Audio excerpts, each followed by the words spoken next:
reviewing that show. We here review that show. And if you think we can't, then we can still view that show. All the people be trying to view like us, but you know they can. It's Marty, and that's it. Review that show, bitch! All right, guys, we're gonna roll the camera, and you just be sad. We're remembering her, and then I'm like, hey, homeboy came out with a song. That still was a great scene. Mm-hmm. The people over the 48 told us the only reason we didn't win that year is because we had copyrighted music. Oh, really? Yeah, I remember y'all saying something like that. That's what the situation was. Yup. They said straight up that year, 2012, we're the best movie. Should've got. But I mean, it's our fault too. You got to follow the rules, dog. But that's one of the most frustrating things to know that that's the technicality. Cause Details was I get it, they all blend together. I'm sorry, but Details is the one where like you're the killer, right? found footage serial killer. Found footage serial killer. Mm-hmm. Yes. Facebook, social media stalker. Yes, that's the Yeah, one. man. I remember that one. Yeah, I actually saw the screening of that one too. Yeah. Like, man, yeah. And one That's thing, one of my favorites. one thing that I challenge anybody to do if they ever go back and watch Details short film on YouTube. They say y'all look it up, Details short film. Oh shit, we recording? Yeah, we recording. Nigga. I just hit the button. I just You're hit like, it. you know, we're not even gonna play this game no more. We ain't gonna walk around no more. Talk about some stuff we can't record. I mean, We that's gonna that do this. bullshit, man. They don't even know, dog. Behind the scenes, bro. Like me and Marty, we just walk to the corner store. That boy like, shut up. And like, you know, because I see Marty once a week, son. That's my nigga. And you listen to just two niggas, two partners running it about all the nerd shit that we don't get to run it about with each other throughout the week. Right. So this is like almost catch up time on like nerd shit. So when we just walk into the store, I'm like, man, there's so much I want to just talk about. This, and I just start going. I'm like, But then we go, then we go be talking in conversation, then we go be like, damn, we should have recorded this. So you know that was a long walk, man. It was. I didn't know that bangs were like $5. But I'm tasting it. I'm like, okay. There's no sugar in it, so you know, take that, Marty. I've been on a sugar-free kick, though. I haven't had candy in 3 months. I ain't been eating pastries, no donuts, no cakes. I mean, like, been trying to be on this fitness kick, and that shit hard. Yeah. It's so hard because I got the biggest sweet tooth, period. Right. Like, nigga, like, anybody that knows me can attest to, like, how much candy and pastries and shit I eat. It's surprising that I've been able to stay slim this long. You hear me? It's for real. So, I remember, at one point, the first time I ever did a shit, because when I first found out that a sugar addiction was real, I started like thinking, I think I have a sugar addiction. You know what I'm saying? Oh, word, so word. as I was like, sometime last year, I took like a couple of months off, no sugar. I went cold turkey, complete stop on sugar. It was like trying to break a drug habit, nigga. It was, nigga, dog. Sugar is really that deep, dog. And then we start researching how much shit has sugar in it, and how, like, dude, it's just crazy. You know what I mean? So I fell off. I feel like we touched bases when you first tried that the first time, right? Yeah. And I did straight 2 months. I did straight 2 months, no sugar, and it wasn't like a lifestyle change at that point. It just was me seeing if I could do it. So then I fell back into it heavy, and it was like it never happened. So, you know, I think we talked yeah, man. So now we talked about on here, like how, you know what I mean, I think on Acting While Black, I know I talked about this, about how, like, I've been trying to get into fitness because oftentimes the cats I'm auditioning to get be fit cats. And, you know what I mean, I've lost out on auditions because the thing is, your talent gets you so far, but sometimes aesthetic will sell the hell out of you even if you ain't even that talented. So let me tell you something. So Bats has been working out, y'all. He just told y'all he's been working out. How long you been working out now? About 3 months straight. About 3 months straight. Okay. So I don't know if y'all remember this. There's this game called Grand Theft Auto San Andreas, right? Now, when you first start off with your character, you play CJ, right? Nigga. Okay. You know what I'm about to say. Okay. So no, let me get my joke out. Hold on. Don't kill it. They don't know what's coming. Okay. So when you first play as CJ, you start off as this skinny cat from like quote unquote South Central. That's basically what it was, right? San Andreas. You remember, right? Okay. I remember well. So now there's a side sort of, I guess, mini game that thing you can do. call it, yeah. And you can go to a gym and work out. So the way Bats came downstairs, the nigga walking towards me, I'm like, damn, nigga, you look like CJ after he done maxed out his workout in the game. I'm like, yeah, nigga, I see you. I gotta say something. I see you, nigga. I see you, buff ass nigga. I see you. I'm working out, bruh. What's up, J.Steel, bruh? He fucking with me about my muscles. Yeah, you got muscles. It's hard for me to sit over here. Man, come on, man. Suck it Taking in. up so much space. Suck it in. The fun thing about CJ is like you said, when he max out, it's like I wish the world was like that. What? I wish I could just go, spend like 20 minutes, and I'm just buff. Like what? Nigga. Everybody would be just ripped. Everyone. I almost like yelled it out, but I'm just like, I wonder if he's gonna get it. I would like, definitely of course get it. he would. I'm a Grand Theft Auto player. CJ. And son, and like the thing about this whole journey is the working out part is whatever, but it's the eating shit. Like you gotta watch what you put in your body type stuff. I feel like if I could make that commitment, I could definitely make a commitment to a gym. But unless you're gonna do that, I feel like it's almost pointless. You know? That's exactly. It's not pointless, but it's almost pointless because like you ain't gonna change your diet, and then you're going in a circle. You're not really fixing it like you should, and that shit gets hard. And like I said, agreed. I thought I would miss the candy the most. Really? And what do you miss the most? The pastries. Oh. Donuts, cake, fucking Pop-Tarts. The only thing I really allow myself sweet right now is cereal. Yeah, but the cereal gotta be less than 10 grams. It gotta be like 4 or 5 grams on the cereal on the sugar spectrum. What falls under that category for you right now? Like, what are you currently eating? Kicks. They still make kicks? They still make kicks. Holy shit. I've never met anybody that actually ate that. Boy, I be needing I forgot that I was a real kicks right now. Honey Nut Cheerios got like 7 grams. What I was gonna ask. Yeah, is it Honey Nut Cheerios? Bran. You should eat Honey Bunches of Oats. Has just 5 grams of sugar and it's still good. Surprising. Okay. That's my munchies because my munchies used to be pastries and Pop-Tarts and candy and shit. So if I get a little sweet tooth, my nigga, I need something with some hint of sugar in it. You hear me? Right. So yeah, and I've discovered salad. Salad. Oh, you like salad? I now like salad. You now like You didn't salad. like it before. I didn't eat it to like or dislike it. Yeah. Oh, Weird. like- right? Like never. Really? Never. eat it. I've had That's my salad in my favorite thing. life, but since people have known me for years and can say they've never seen me eat a salad because I haven't eaten a salad in literal years. Like you're making the salad like you just discovered. That's how fire. it feels, man. Because I eat them a lot now, Oh, wow. like daily, Yeah. and it's good. But they gotta have meat. Oh, really? I can't eat meatless salad. I love meatless salad. Yeah, I can do that too. I hate meat I gotta and put some salad. salt and pepper on it. That's one thing I have to have. Yeah. That's my must. One of the things that Salt makes and salad pepper. fun is the meat for me right now. Yeah, I understand that. In the beginning, it used to be I always had to have like a protein, like You'll always get chicken there. with it. I'm not getting there. You're I gonna- love the you will chicken get or, there. or You'll get turkey. Nope. Or- It'll be all veg and you won't even miss the meat. You're gonna be You like, won't? oh my god, this is amazing. Because then you're gonna start putting like, well, so You're gonna how create how creative have All you the gotten with your colors. salad so far, right? Just meat and fruit and Exactly. veggies. Yeah. I throw some fruit in that motherfucker. You hear me? You start fucking with salads, you realize there's like different kinds of lettuce and Yes. stuff. It's Yeah, like, oh, that's wow. trippy. Didn't know that either. I know, right? Yeah, it's like, okay, well, now I know what to get. You know what Yeah, I'm saying? So yeah, it's because it started, You'll man. get Well, really, what I didn't bring this up on the podcast before.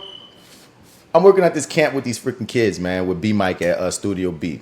And one day, this lawyer lady came over and she like 'cause right now we're making videos with the kids and they're supposed to make videos that teach other kids their age how to know their rights. So we have this lawyer straight from the city working with us to make sure we know all the facts and stuff so we can make sure we have the right things in these videos for these kids to know what the hell they're talking about. Right. So she sent judges and lawyers and all kind of people to come talk to us and the kids. It's been a cool experience. B Mike, since he got, so many celebrity connects, man. Ava DuVernay and freaking Skyped in and talked to the kids. Colin Kaepernick Skyped into the kids. Oh, dope. I missed the event. I forgot about it, but I could have met Common because Common came to some event. The kids got to meet Common, Oh, good shit. Angela Rye, and Oh, really? and somebody else. And Oh. like I was supposed to be at this event. I don't know what I was doing that weekend, but I just You're +1, man. bruh. But B Mike just connected as hell. You know what I mean? A lot of people respect him for a lot of the things that he does in the city, which is work. He gets it in. So she brought salad that day. You know what I'm saying? And it was like 3 kids didn't want to eat the salad. Like, one put out some chips, one put out something else. And I just was like, well, I understand because I don't eat salad either. So then that started like B Mike and the homie Steve 2 Cent who does Patois 504 shirts because he's like a slick side vegetarian like this, like he really on it. And I mean he fit. And apparently like at some point in life they both made this switch to eating healthier because they started learning more about like, you know, food justice and how just so many levels of just on a political tip, how they purposely feed us fucked up food, especially if you broke, especially if you black. You know what I mean? And that's why there's only certain ones that's available to us. There's certain things that they freaking promote specifically to us so we can just get that bullshit. There's a whole lot of foods that other countries don't even allow in their country from America because they know it's fucked up. Yeah, it's really scary. And so, and when you get deep into that wormhole of like all that craziness, it makes you want to like choose to eat better because they don't want you to. They really don't, because they make more money off you if you don't eat good, and you die faster, which also makes money. Exactly. And then even for the folks, like that's one hell of a motivator. And then especially when you see it's for black people, it's like they're targeting certain communities specifically, not on some like Whitey hates black people shit, but just on some system knows that if you're broke, you know what I mean, you're going to do this, and that's going to help us in this manner because we're overpricing this shit anyway. You know what I mean? So they start talking about that, but then they got on the level of just on the actuality of like, you know what I mean? They brought up the salad, and it was like, you know what I mean? What does the body need? The body need water. The body need energy. The body needs energy. We get it from the sun. You know what I mean? It gets redistributed and such. So why would you rather put those processed chips in your body? That's not repopulating your body with nothing but these salads, these leaves, these fruits, these vegetables that they also get nutrients from the sun and from water, just like your body. So wouldn't you rather put that in your body for just longevity? You feel me? By the time they finish running in this shit, nigga, I got a salad that day and stopped eating salad since. Nigga, As you should. As you should.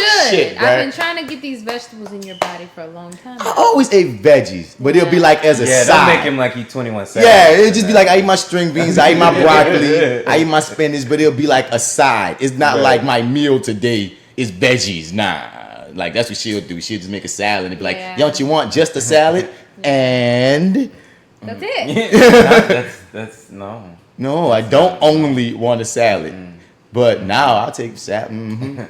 But it got deep, dog. I mean, now you've inspired me just in these 2 minutes you've been talking. So I mean, yeah. And the trippiest thing is, B Mike was talking about his biggest hang up was Pop-Tarts, and that talked to me directly because I'm a heavy Pop-Tart eater. I'm a freaking Pop-Tart connoisseur. Pop-Tarts are my favorite snack. That was hard for him to give up? That because he was a Pop-Tart eater. And so when Steve and B Mike was talking about, like, you know, their respective journeys to eating better and how B Mike couldn't kick the Pop-Tarts, I felt like he was talking to me because, nigga, Pop-Tarts. You on Pop-Tarts like that? Bruh. Okay. Yes. Yes. All of them, dog. I'm a kind of nigga, I love Pop-Tarts. So I live for Pop-Tarts. And I only eat one flavor. See, Oreo. I eat them all. That's one of the best best ones. kind. That's a beautiful Yeah. flavor. If you're gonna eat one, it's a pretty damn good one to eat. You hear me? But like, yeah. So when he kept bringing up Pop-Tarts, I kept on saying, "Universe, you're talking to me right now. I know you're fucking with me right now. Okay, I'll do better. I'll do better."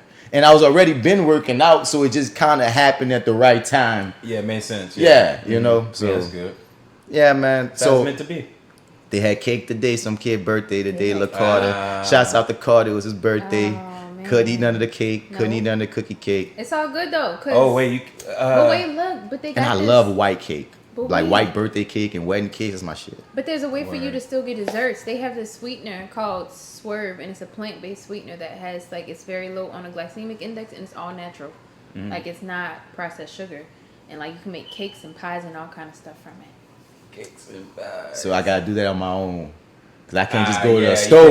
you can't request that. She right. Oh, you got that? What's it called? Make it. Swerve? What is it called? Swerve. You got that Swerve sugar in this cake? Hey, It's a donut. whole line of like. I gotta make my own donuts now and my own Yeah. cakes. That Yeah. doesn't sound fun. Sounds fun It's to me. healthier. Well, you make it. And I'll eat it. Swerve on that. God damn it. So, yeah, what's up, guys? We've been just Yes. jibber jabbing. Welcome to the Reviewing Dat Show. Word. It's that actor guy, Mr. Bats, in the building, man, and we got the OG squad, man. We in this. Yes. Certain people been on freaking professional journeys and shit. Really? Superstar. Who? Whom? And she eats. Yeah, who might that be? Oh, me? Hello. Sorry. Oh, we have an email too. Yay! I forgot. Oh, do we? Yes, we do. I'm glad she. Hey, I don't know what made me think of it. This is J.Steel. And I've been working, y'all. She been working, So I y'all. ain't had time to do no podcast. Good morning, guys. This morning. I forgot what to do right now. Wow! Tell them who you are, how to find you. Oh, yeah. Where they go? Boom. Hi, guys. I'm Find J.Steel. I'm pretty cool. You can follow me on Instagram at IamJSteel_. Also, I really like food a lot. So you should go Right. follow my food blog at Fat Granola. Also, I like to make movies and be in them. So go follow Brave Films, and I'm choking on my ice cream. She said, "I forgot how to fucking do this." I did. It's been so long. We've even had a break at the so it's like she like I ain't don't been know how to talking. talk anymore. I ain't been talking. I don't do this I just been talking acting. thing. Yeah. Just point me in the direction. This is your favorite host, Marty here. MartyEdwards 504 on Instagram, Twitter, and Snap at the chat. Also go to LorianPictures.com, click on the Your30 tab where I co-host the show there with what's his name? Black Wikipedia. That's right, also known as the Arrogant Observer. Your30 with Marty and the Arrogant Observer. It's no longer a safe space. Check it out. I mean, if we really go in the direction we was talking about going earlier, man, it's really never going to be a freaking safe space. Let's just get the I'm gonna hit it. Yeah, Wait, let's what just is do happening? it. Man, Let's just do it. I asked you about it earlier. You thought it sounded cool. Yeah. I said, what does name sound like, Jay? Oh, yeah. Yeah, You man. think it works? You digging the name? Yeah, I like it. Cool. So, Let's do it. coming soon. We ain't gonna Hey, say maybe. just now, but we got Gotta get some. everybody else's green light on We'll it. But see. yeah, I'm sure everybody's down. Let's do it. Let's I do like it. it. Let's do it. Good. The Megazord about to become official. Yep. But yeah, It's cool. man. It's right around the time of renewal, so that's perfect. Actually. Yes. Let's do it. Excellent. For real. So yeah, man. So as usual, it's the Reviewing Dat Show, man. Today we're gonna be reviewing Lion King. Nah, to win, yeah, no. Okay, sorry. We're also gonna be talking some Euphoria, Oh, yay. the most recent episode. The way I was telling shit. Jay that we're gonna do it. Did you watch the new episode? I did. I'm trying to remember it. Me too. It's the episode with McKay, man. It's the episode with McKay. McKay. And he going through his stuff because he ain't gonna be able to go pro, and he got his girlfriend. Oh, right, and she right, tripping. right. Yeah, I did forget about that. And we got Psycho Nate, who basically is a complete does that. psychopath. We kind of see him be a psycho. Yeah, definitely. Yeah, Okay. sociopath. It's coming back to me. Yeah. I'm gonna need a little bit of refresher in the middle there. This is where your girl goes nuts at the party, right? Yeah, she going drunk because She's of going drunk at the party. Okay, the yes, I remember. sociopath Nate I'm got her on one. Yeah, okay, I'm with you now. Yeah, it's pretty much there. Okay, cool. Yeah, I can do that. Yeah, man. I can't wait for that. Yeah, man, before we get into that, dude, have you heard about all the Marvel, and Jay still steps out for a second, so we will Right. not be speaking all. No. We can't even get to the Marvel stuff yet. Why not? You wanna wait? We got this email, man. Oh yeah, okay. We got What's this the email. So as usual, like I say, hit us up at reviewingdat@gmail.com. You refer it, we review it, and it bees like that. And we getting an email from an old friend.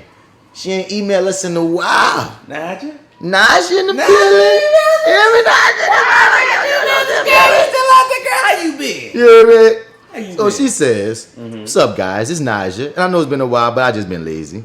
Finally called back up to you all from about episode 73, and the reviews of Game of Thrones are in heavy rotation. I just want to say you guys have the most New Orleans ass podcast I have ever heard, and it gives me a taste of home. So thanks for that. Bear with me. This one is a little long. Oh wow. Okay. Now, I have a movie. Pause. I'm gonna come back to that. I'm gonna finish Naja's email. Okay. She made me think of something. All right. Now, I have a movie. I just want to hear y'all review Oh okay. because it's a great movie, and one of you mentioned it. God, I hope I have it. Please review Watchmen. Oh. He doesn't seem excited, Naja. Oh, I no. love Watchmen. It will give me an excuse to watch it again and see how the show will compare. Oh, the show is coming out, and the show looks awesome. Regina King about to kill it.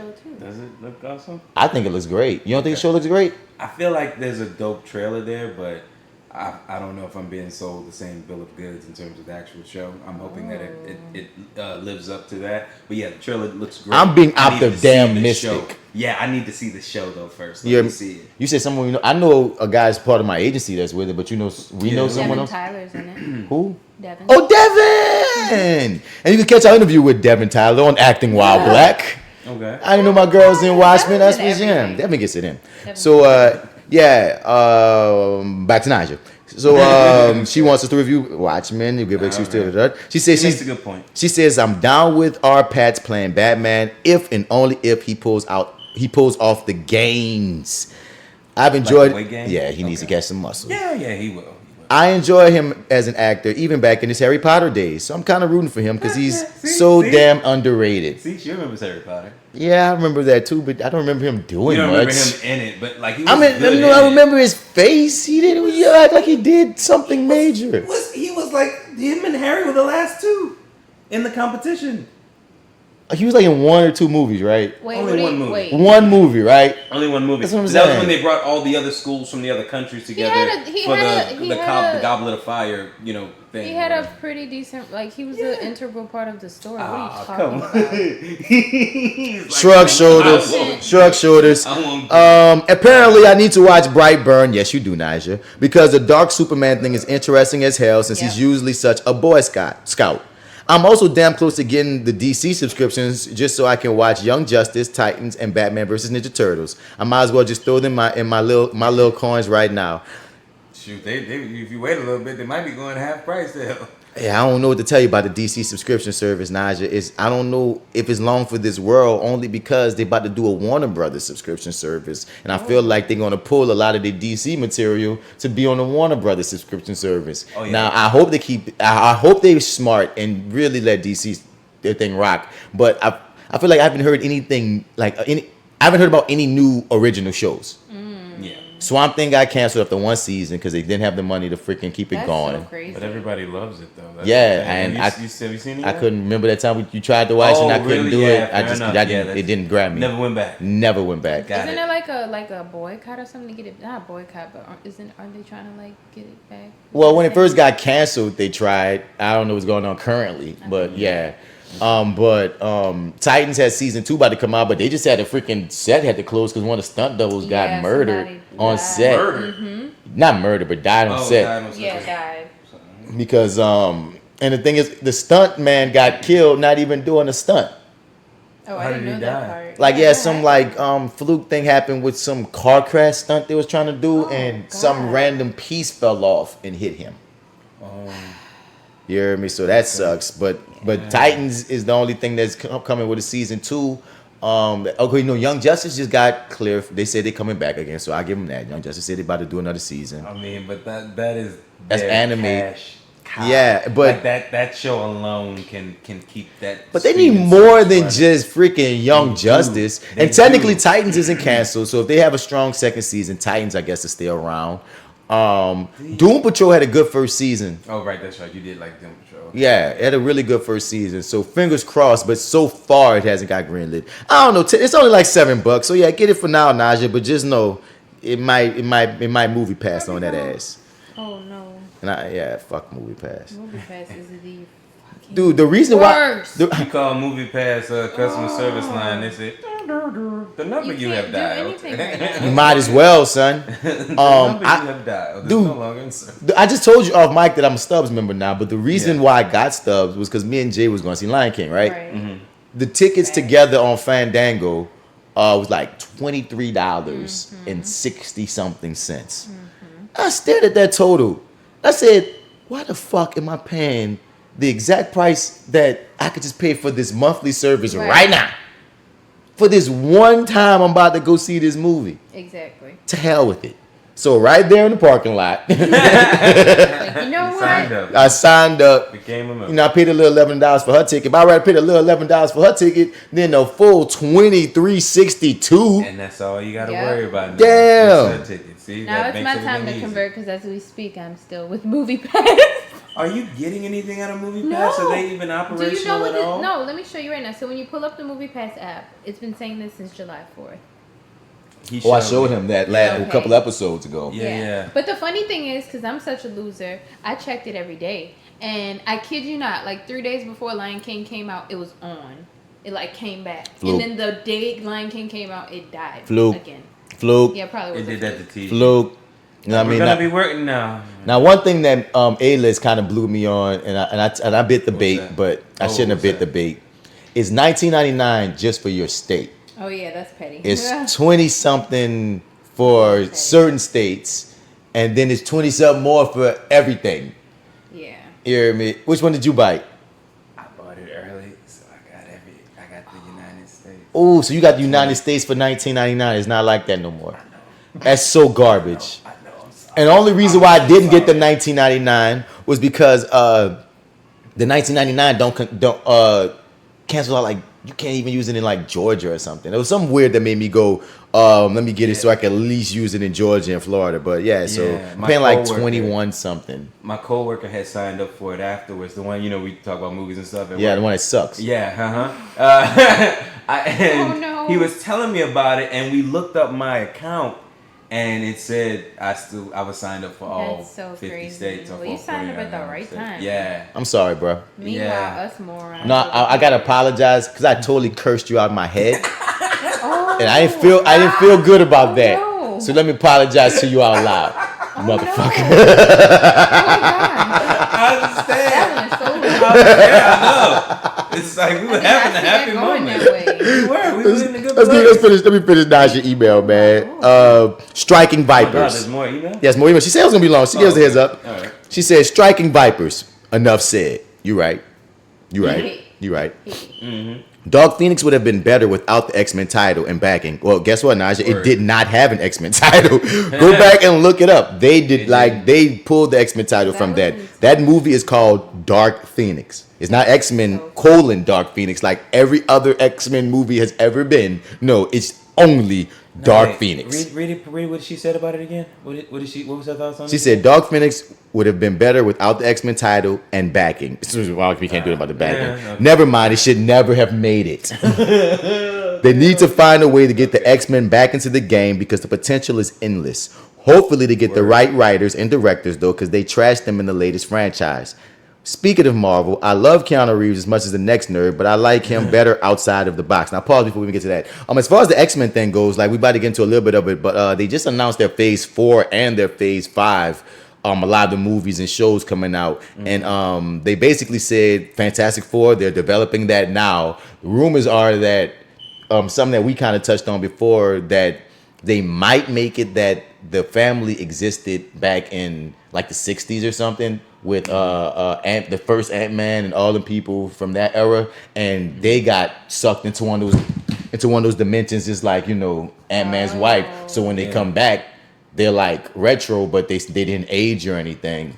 Oh, and wow. Yeah, so they said that might be how they play it. Bastards. That's good. But we've often said that they could do that with Fantastic Four. One of our ideas was that they got lost and they came back. And so to me, I didn't say specifically with the Ant-Man thing, but they've laid it out with Ant-Man and the Wasp. Stop talking to me. With Ant-Man and the Wasp and stuff, so they have a clear trajectory. The X-Men thing was really tricky.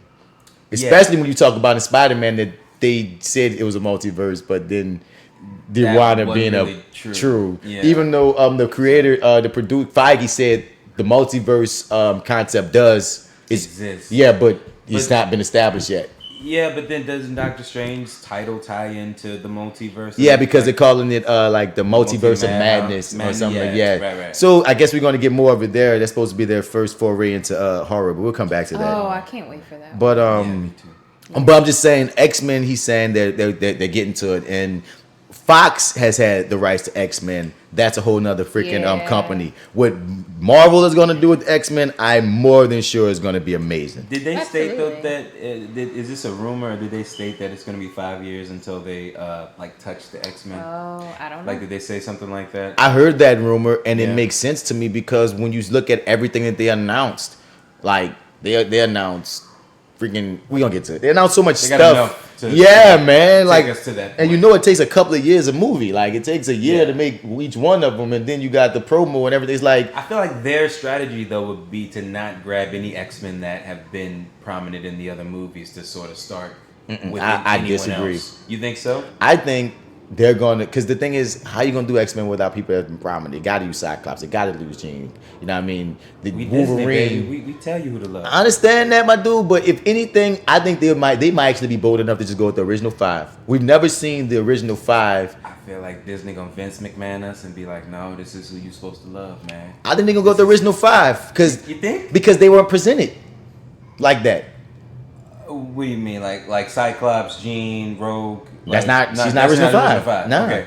Original Who is it? Okay, there's 2 ways you could go. There's the original 5, which is Storm. nope. No, not Storm Wait, even. what? Nope. Who is Storm's it? not an original. It's The- Wolverine. No. No. That's the next class. Wait. That- Is Jean Grey? It's Jean, Cyclops, Iceman, Beast, and Archangel. That's the original 5. Angel. Yep. An Angel. That's the original 5 X-Men. That's the first. That's the actual first class. That's interesting. You feel me? Okay. Now, Now that I could see. and that's what I'm saying. And they've never been presented like that. You know what I mean? You see, y'all say Wolverine and Warg and Storm and all these people. Now, if they went with the original 5, you wouldn't see Storm or Wolverine until maybe the sequel.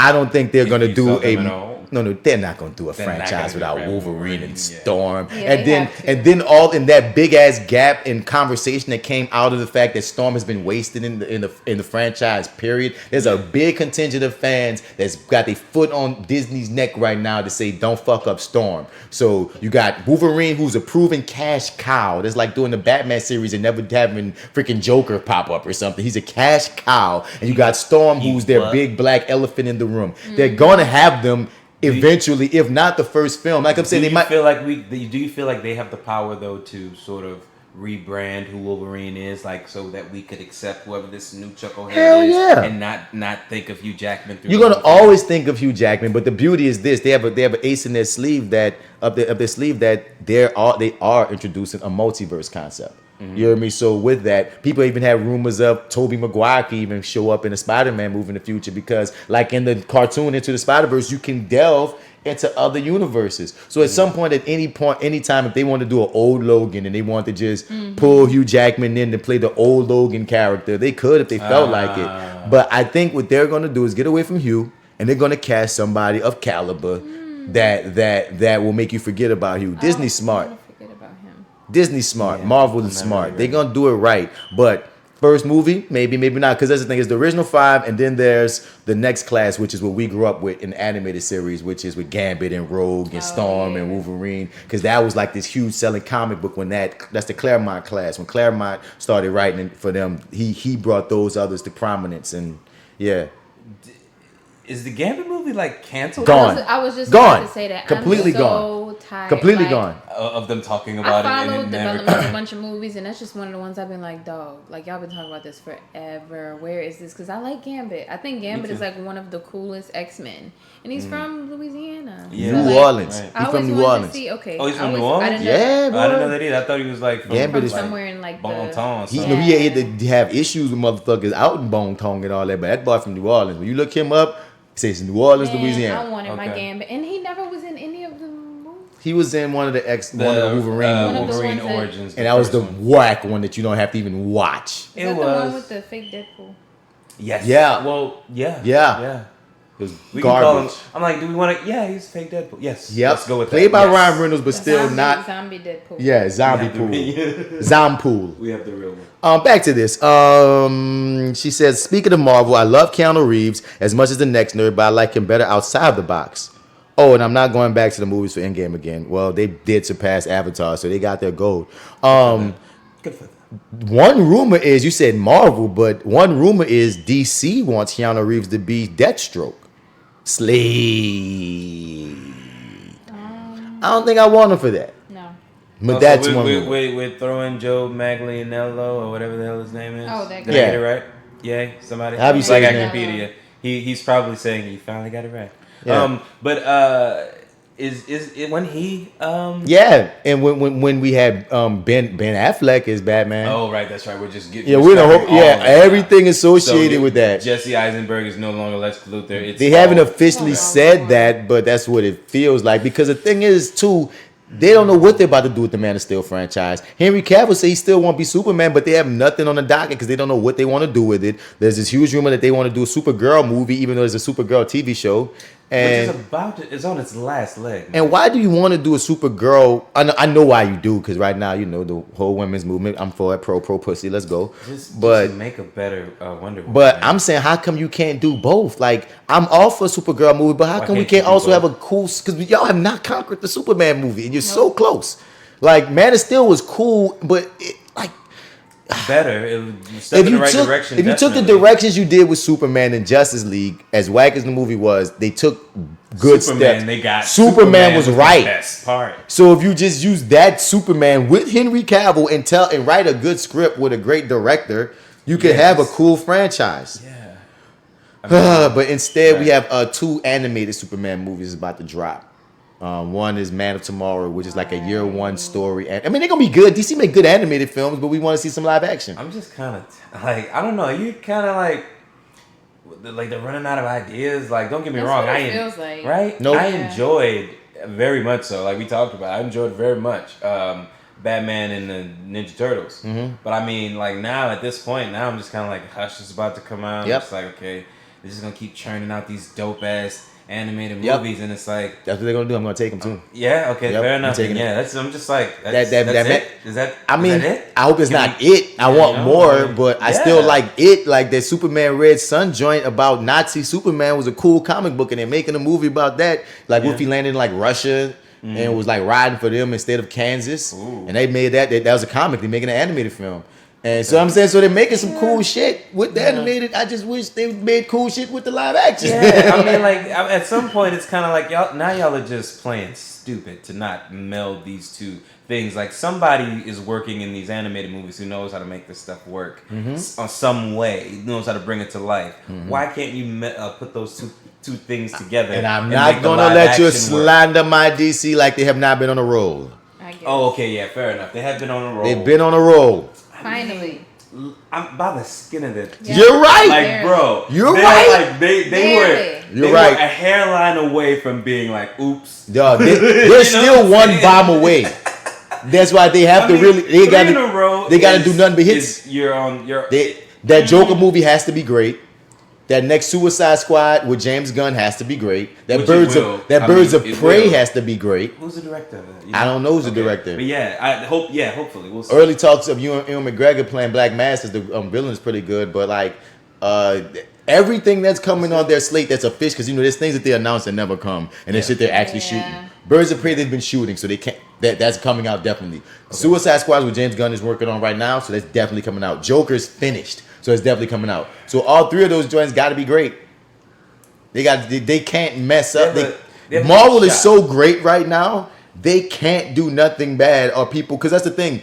DC has had such a bad taste in people's mouths that even though they've had 3 in a row actual successes, people still have the same taste in their mouths. Like they still have that bad rep. They have to really do a lot to get out of their rep.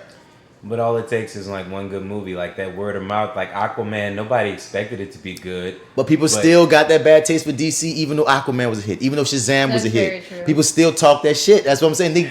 Every movie that they come out with for the next decade has to be good to great. Yeah, it's got to be like damn near perfect. Are people gonna be so ready to and I will be one of those people. Yeah, she is. She is I'm a hater. She is so ready at all times. I'm still not finished this email. Just about to tell y'all to email us, man, because we will make a full-blown conversation out of the email. She also says, Jessica Jones is a beast, and I hate her sister with a fucking passion. I want her to die many times throughout all of the seasons. I was talking this with J.Steel because she just finished Jessica Jones season 3. Oh, did you? She hated it. Oh, you hated season 3? So why does everybody say that about season 3? Except for me. Except for me, I didn't hate it. And just painful and slow and boring. And the villain was just the stupidest, stubbiest, most annoying little Ted from accounting ass motherfucker I've ever seen. I hated him. He looked like I hated him. I was like, who does this human ass normal? Who does he think he is? Go sit your ass down. J.Steel, he was the worst villain ever. So no, stupid. No, dumb, you can't say he's the worst villain ever. We had. Did you see Luke Cage season 1? Yes. Did you see who replaced Cottonmouth? I don't care. Carl.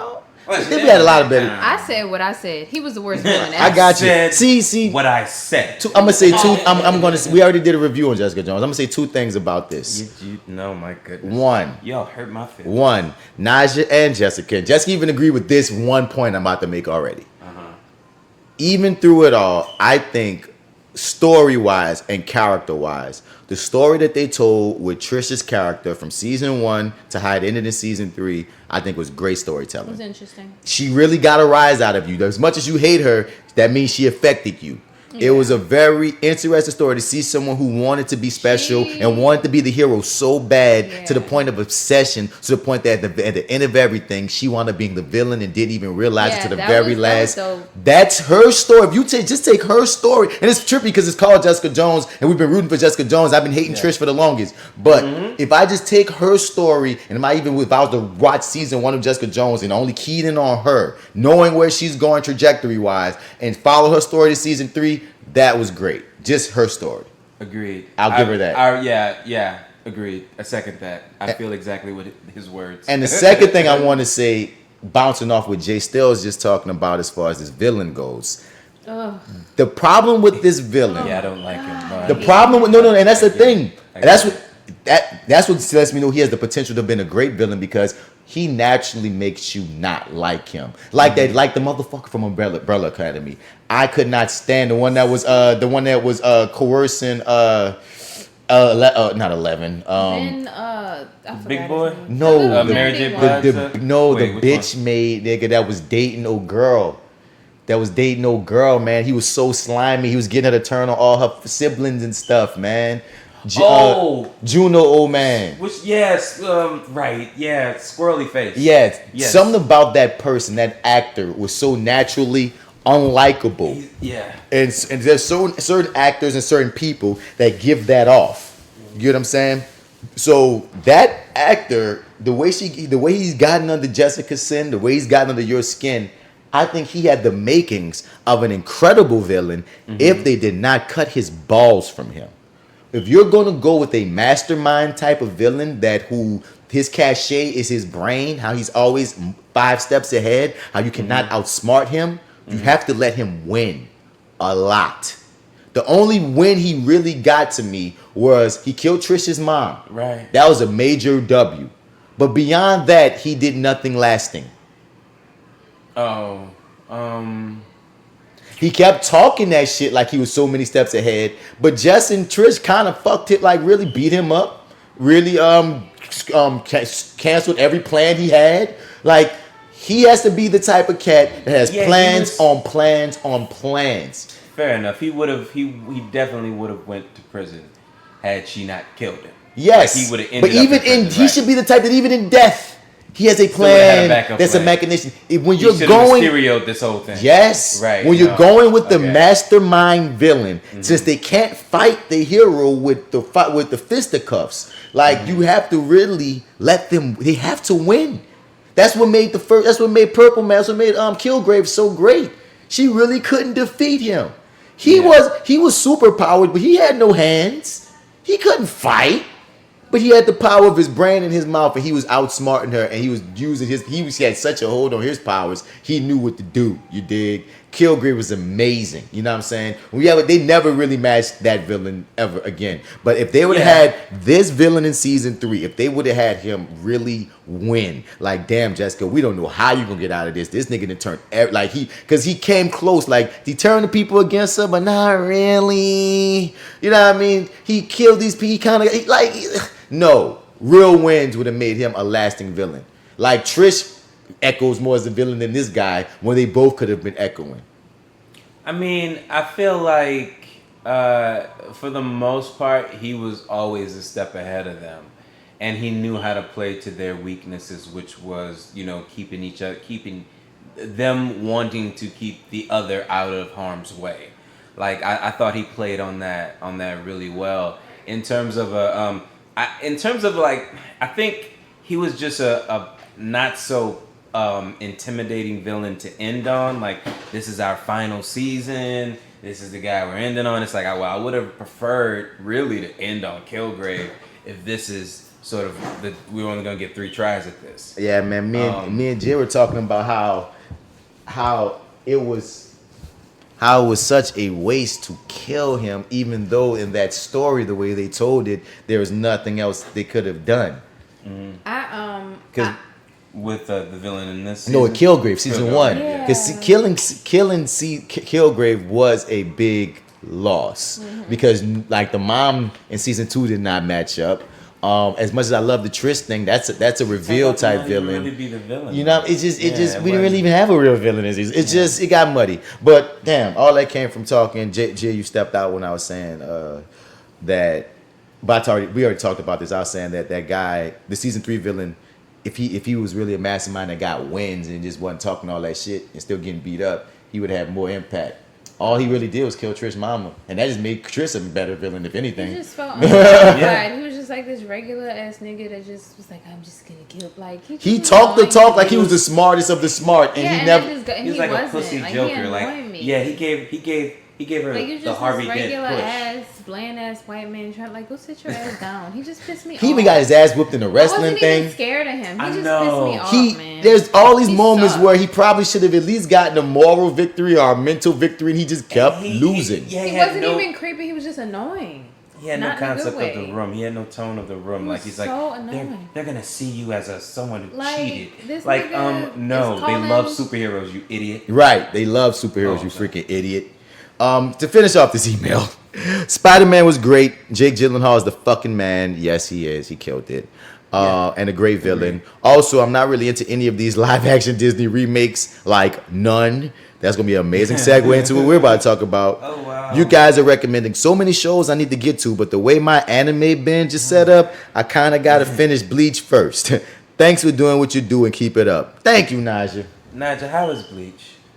Is it worth it? Should I Everybody give it a tells me shot? it's like classic shit. Yeah, is it? I hear great things about Bleach. I haven't watched it yet, though. But I always hear great things about Bleach. It's one of those that they bring up. All right. There's certain mainstream animes that, like my anime brethren, because I'm not hardcore anime. We just spoke on it before. Like, I'll watch it if you recommend it, but I don't search for the shit. Right. But, like, yeah, Bleach comes up. But anyway, man, let's talk some. No, we're not going to talk that yet. We ain't talk that yet. I was about to say let's talk some Lion King, but first I want to get your thoughts. We kind of already spoke a bit on it, but Phase 4, Phase 5 action. You know what I mean? We found out that Mahershala Ali about to be Blade. We found out that Doctor Strange about to be the first horror Marvel film. And we found out that Black Widow is going to be fighting Taskmaster, which is a really freaking cool-ass villain. There's so much they say Fantastic Four. We spoke on how Fantastic Four is being developed. They spoke about how X-Men's coming. I mean, there's so much happening. Black Panther 2 is being written currently. I mean, Marvel came to Comic-Con on one. They said we have an info dump. They didn't have enough time to talk about it. They announced the cast of Eternals, which apparently includes Brian Tyree Henry. Like, what the fuck? Like, we found out more about Shang-Chi and how it's going to be the Mandarin is going to be the villain because they're going to bring the real Mandarin in. The Mandarin is supposed to be one of Iron Man's biggest villains. They did that big fake out of him on Iron Man 3. But if you got the freaking extra little sub mid scene in Iron Man 3, you find out that fake Mandarin that they had wasn't the real Mandarin, and now the real Mandarin and his freaking gang of the freaking rings, the 9 rings and shit, gonna be a big part moving forward. Like, there's so much information. They said, "Oh yeah, you thought you were nerding out before. You thought the death of Tony Stark and and Iron Man and Cap leaving was gonna be it? No, nigga, we got more stuff, man. They freaking cast Tiana Parrish as Monica Rambeau. Oh, did they? Yes, she gonna be in WandaVision. Scarlet Witch is, as a matter of fact, is gonna be in freaking the next Doctor Strange movie, and that's gonna have a direct connection to the WandaVision show that Monica Rambeau will also be on. And it's gonna be Tiana freaking Parrish. Like, what the hell? Like, dude, they just say there's so much stuff, and I was just like, oh my god, Yep. yes, Killing it. yes. As usual. Nah, Monica Rambeau is the daughter of She was the little girl on Captain in Marvel Captain 1, Marvel, right, and yeah. she's like technically the first female Captain Marvel. She technically had the Captain Marvel mantle before Carol Danvers. Carol Danvers was Miss Marvel, so she was Marvel first, had her powers first. But as far as assuming I am Captain Marvel title, technically Monica Rambeau did it first, and she has a different name now, but she's a very cool superpowered hero. And once again, I just love seeing these black actors that we're familiar with get these superhero ass roles. Yeah, I know, man. Mahershala Ali is Blade. Brian Tyree Henry is a freaking Eternal. I didn't keep up with Super that comic excited book, about that. but that's Yeah, basically he's a no, god. whatsoever. They're gods. My coworker who sucks. Yeah, he sucks. He's super into comics, so like he kind of gave me a breakdown when I'm not in a capacity to repeat, but he knows about it and he's super excited about the Eternals. Yeah, I'm super excited about Brian Tyree Henry. That's what I'm excited about because they're the parent. Like Eternals are what freaking Thanos is.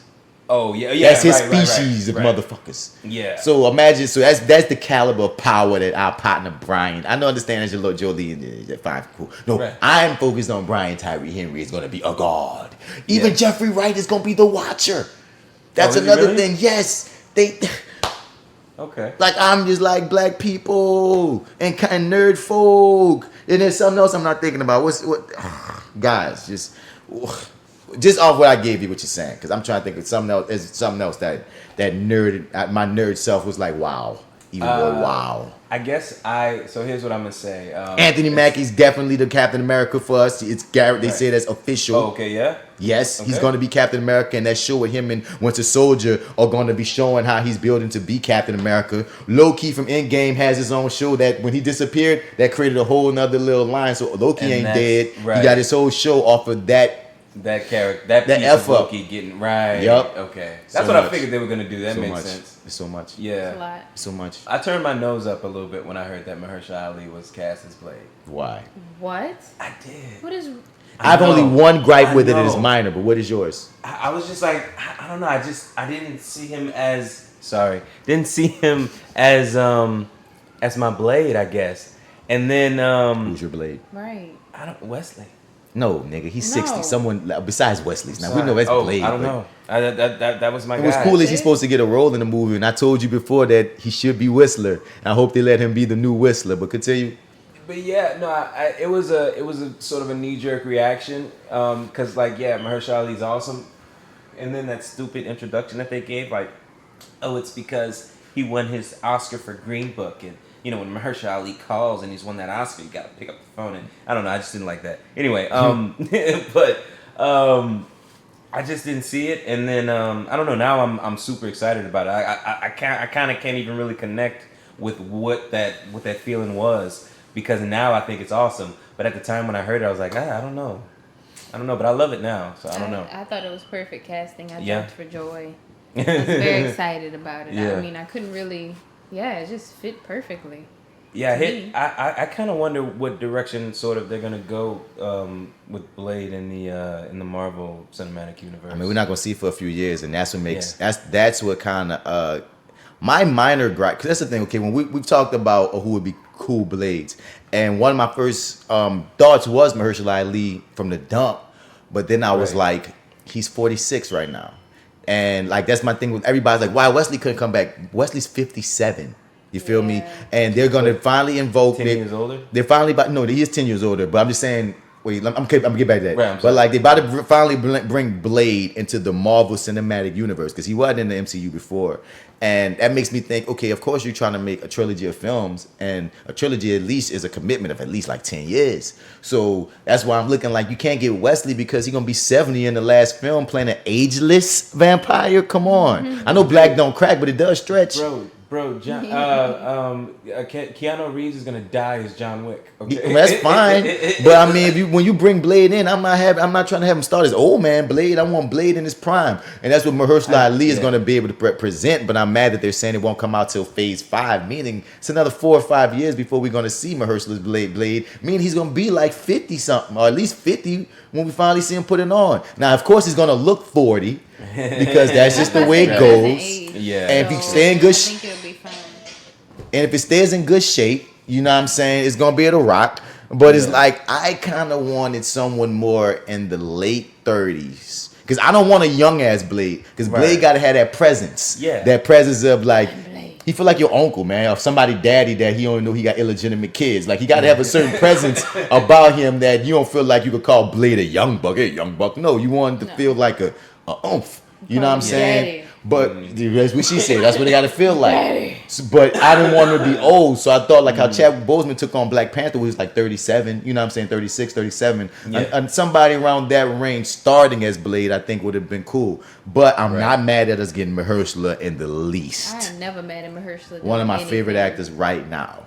Period. I guess, and also too, I really am very curious on how they're gonna sort of incorporate that into the universe. I think it's gonna go stock Doctor Strange. Oh, you think it's gonna happen with Doctor Strange? I think that's gonna open the door. Since they saying it's gonna be their first foray into horror, I feel like they're gonna use his movie to start bringing those elements like vampires and Blade, etc. Breadcrumbs for it. Yeah. Yeah. Okay. Fair enough. I think that's gonna be the doorway.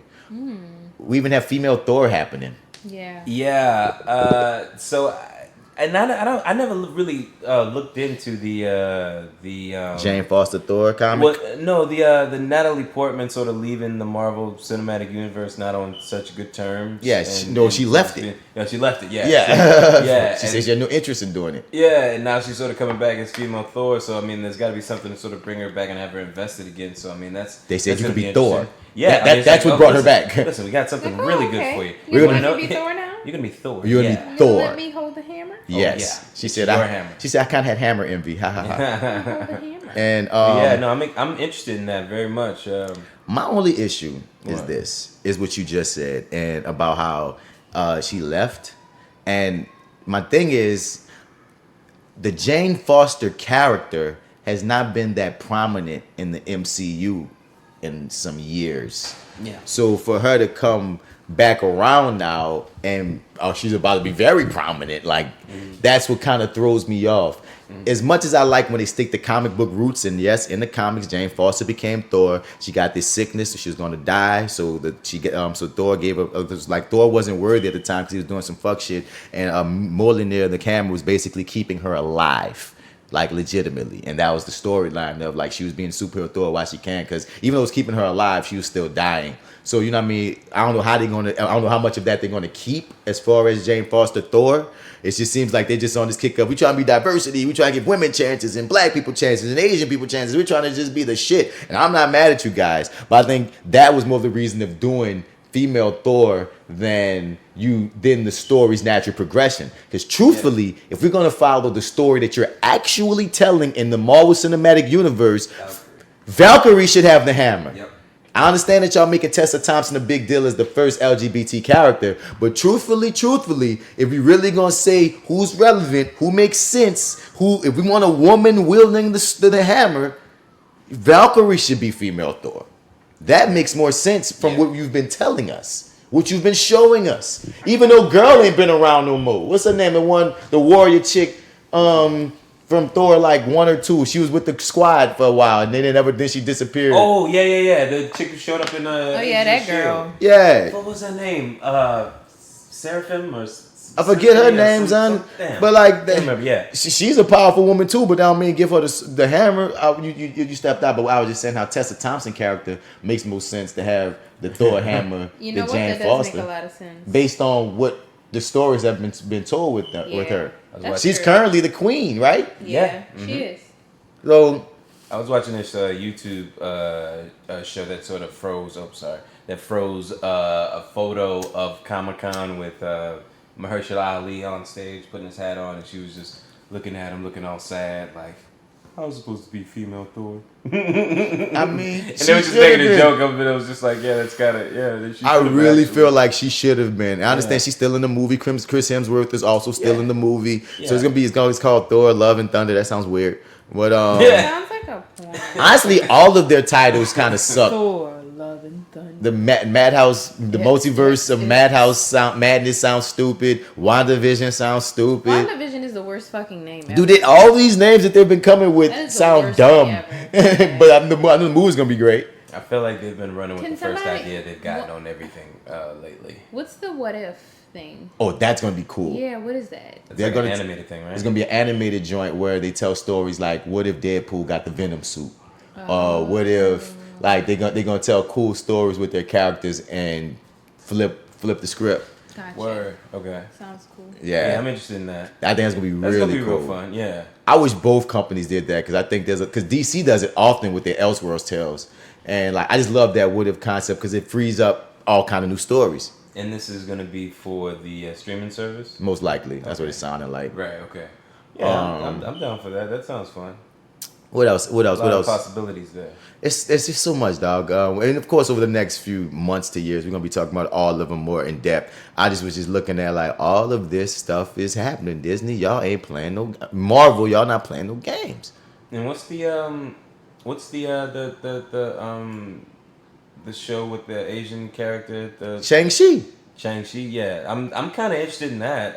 first Asian superhero about to come through. Yeah, and that's gonna be a movie, right? I think it's a movie. It's a movie. Okay, cool. So we can just slit Iron Fist's throat and throw his body into the pile and just pretend like that never happened.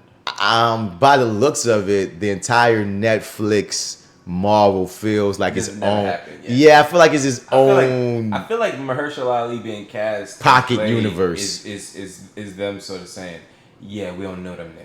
I mean, Alfred Woodard was also in one of the Avengers movies. Yeah, Civil War. Yeah, no, was it Civil? It was Civil War. Okay, yeah, so she confronted Tony Stark. Yeah. So, that's what started the whole Accord. But I think it would be cool as shit if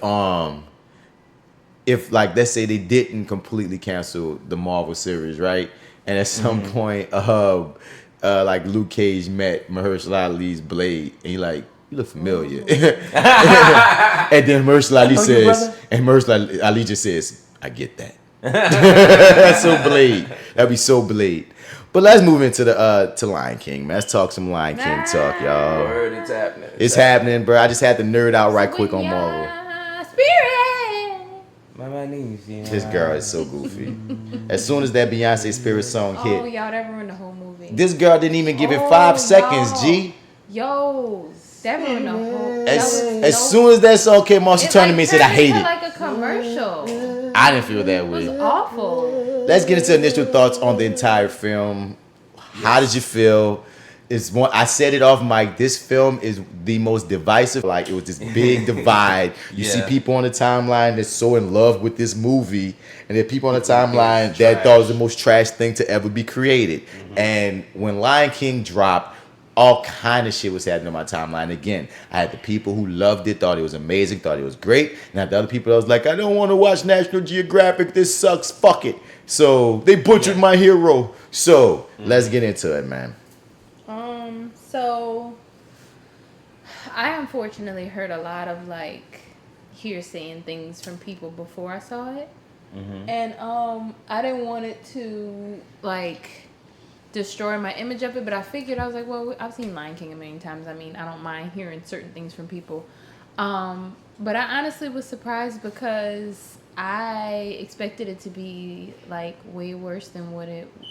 Well, it was a wonderful movie, let me say that.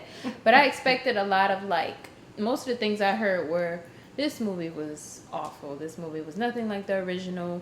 The beginning is good, the end is good, the middle is trash, this one's bad. That, like, all these things. And I went into it and I was like, wait, did y'all see the same movie? Because it was really good. So that's my initial thoughts. So my initial thoughts is I sort of fall somewhere in the middle. I'm one of those people who find the original very sacred. It's very close and near and dear to me. It's a high bar to try to recreate and sort of achieve on a live action level, really. So I kind of walked in lowering my expectations. I didn't expect for it to be perfect, but I do really. So let's just say I fell in the middle. I enjoyed it. I enjoyed it for what it was. I enjoyed it for what it was. Yeah. If I had a child though, my requirement would be that we sit down and we watch the original movie before I take you to see this. And I would do it big. I would get all my kids' favorite candy. I would make sure there was popcorn with some butter. I would buy a sound. I don't have a sound bar, but I would buy one specifically for this moment, just to recreate the best scenario for introducing this movie the first time, right? Right. And then take them to see this. And they can have this if they like, but they have to have that experience first. Yeah.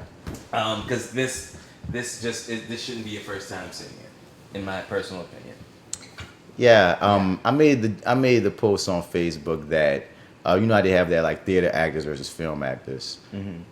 Lion King 1994 was theater actors, and I mean it, and I mean to say it in the manner of it was this big grandiose Broadway style production, over the top colors and magic, expressions and da da da. It's theater. Spirit world. And this version of 2019 Lion King is like film actors, subtle, realistic approach.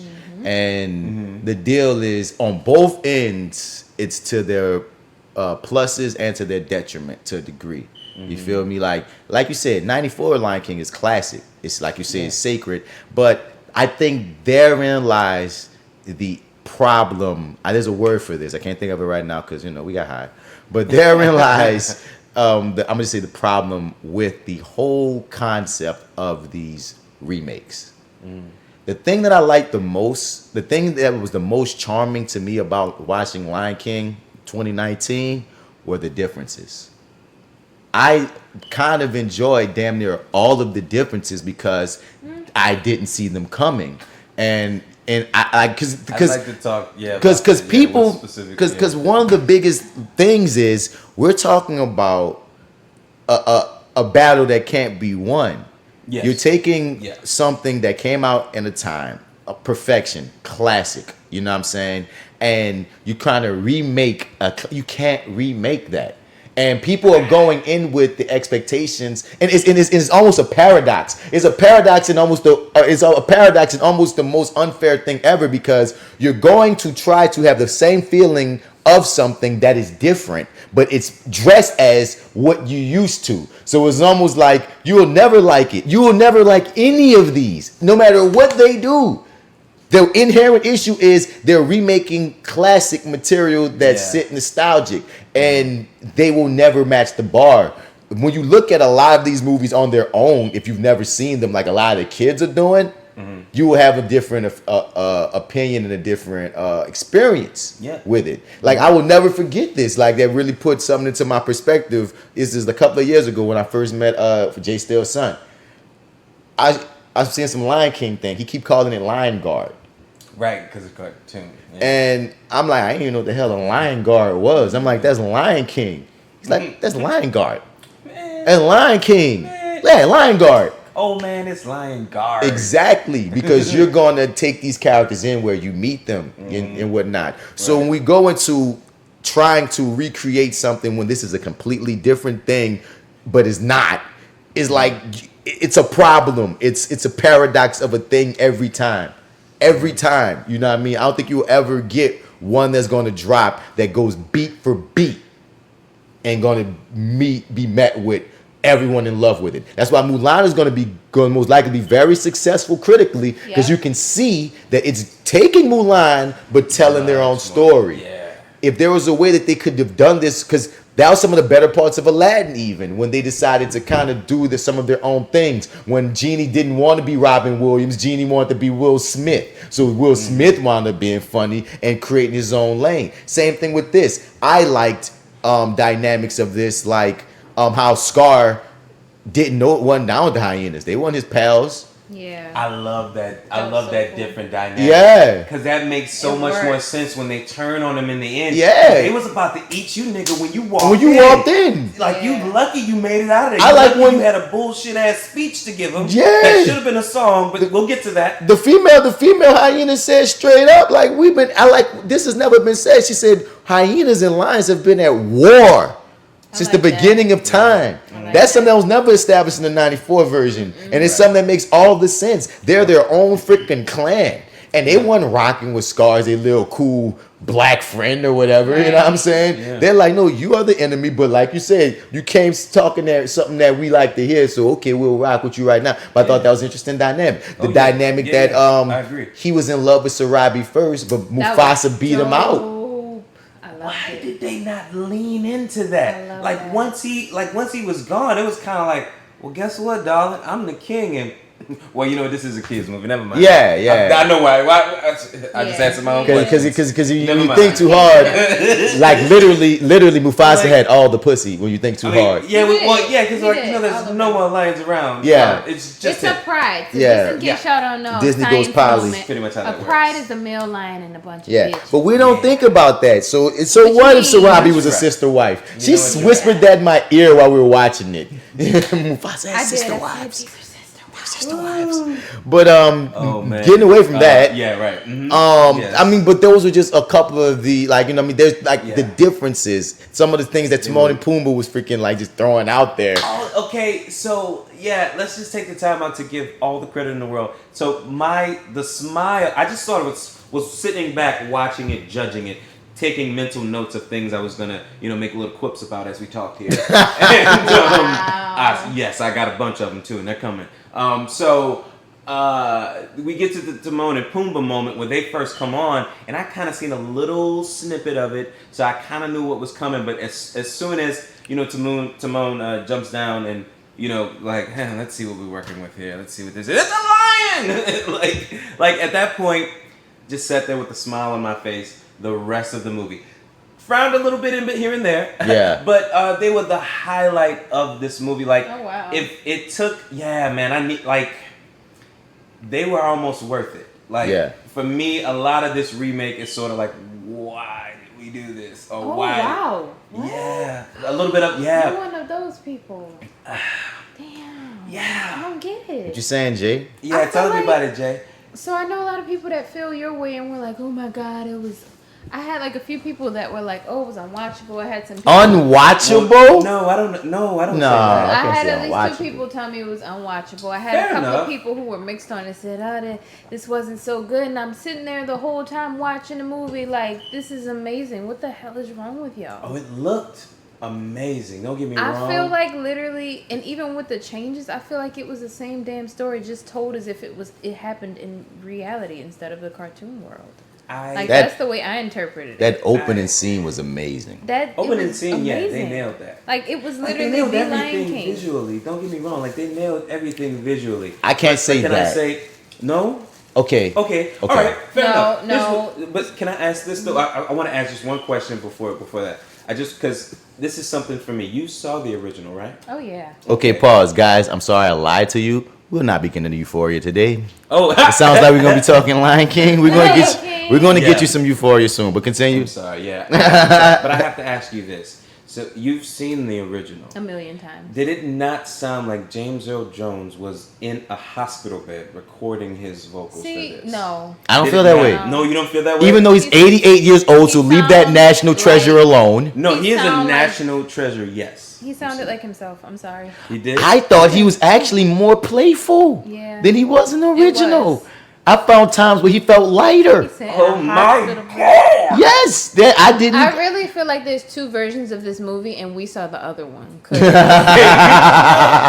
I'm so confused. No, like- I have problems like- with the movie, but I haven't gotten to my God. problems yet. Okay, wait, so So- this joke went over well at work, so I'm gonna tell it again. Oh no. So it's not like literally like it sounded like he was in a hospital room, like This is- scar, beep, beep. No, that's not how I felt. I nope. I completely Scar. disagree. No. Oh, you want that the few like I'm damn. Oh my goodness, you poor man. He's like it's the challenge. Like this No. is crazy. I don't know what Mufasa you heard, Oh, but no. I heard regular Mufasa. Oh no. Now here's an issue that I did have that Okay. might funnel into why you had a problem with Mufasa. Okay.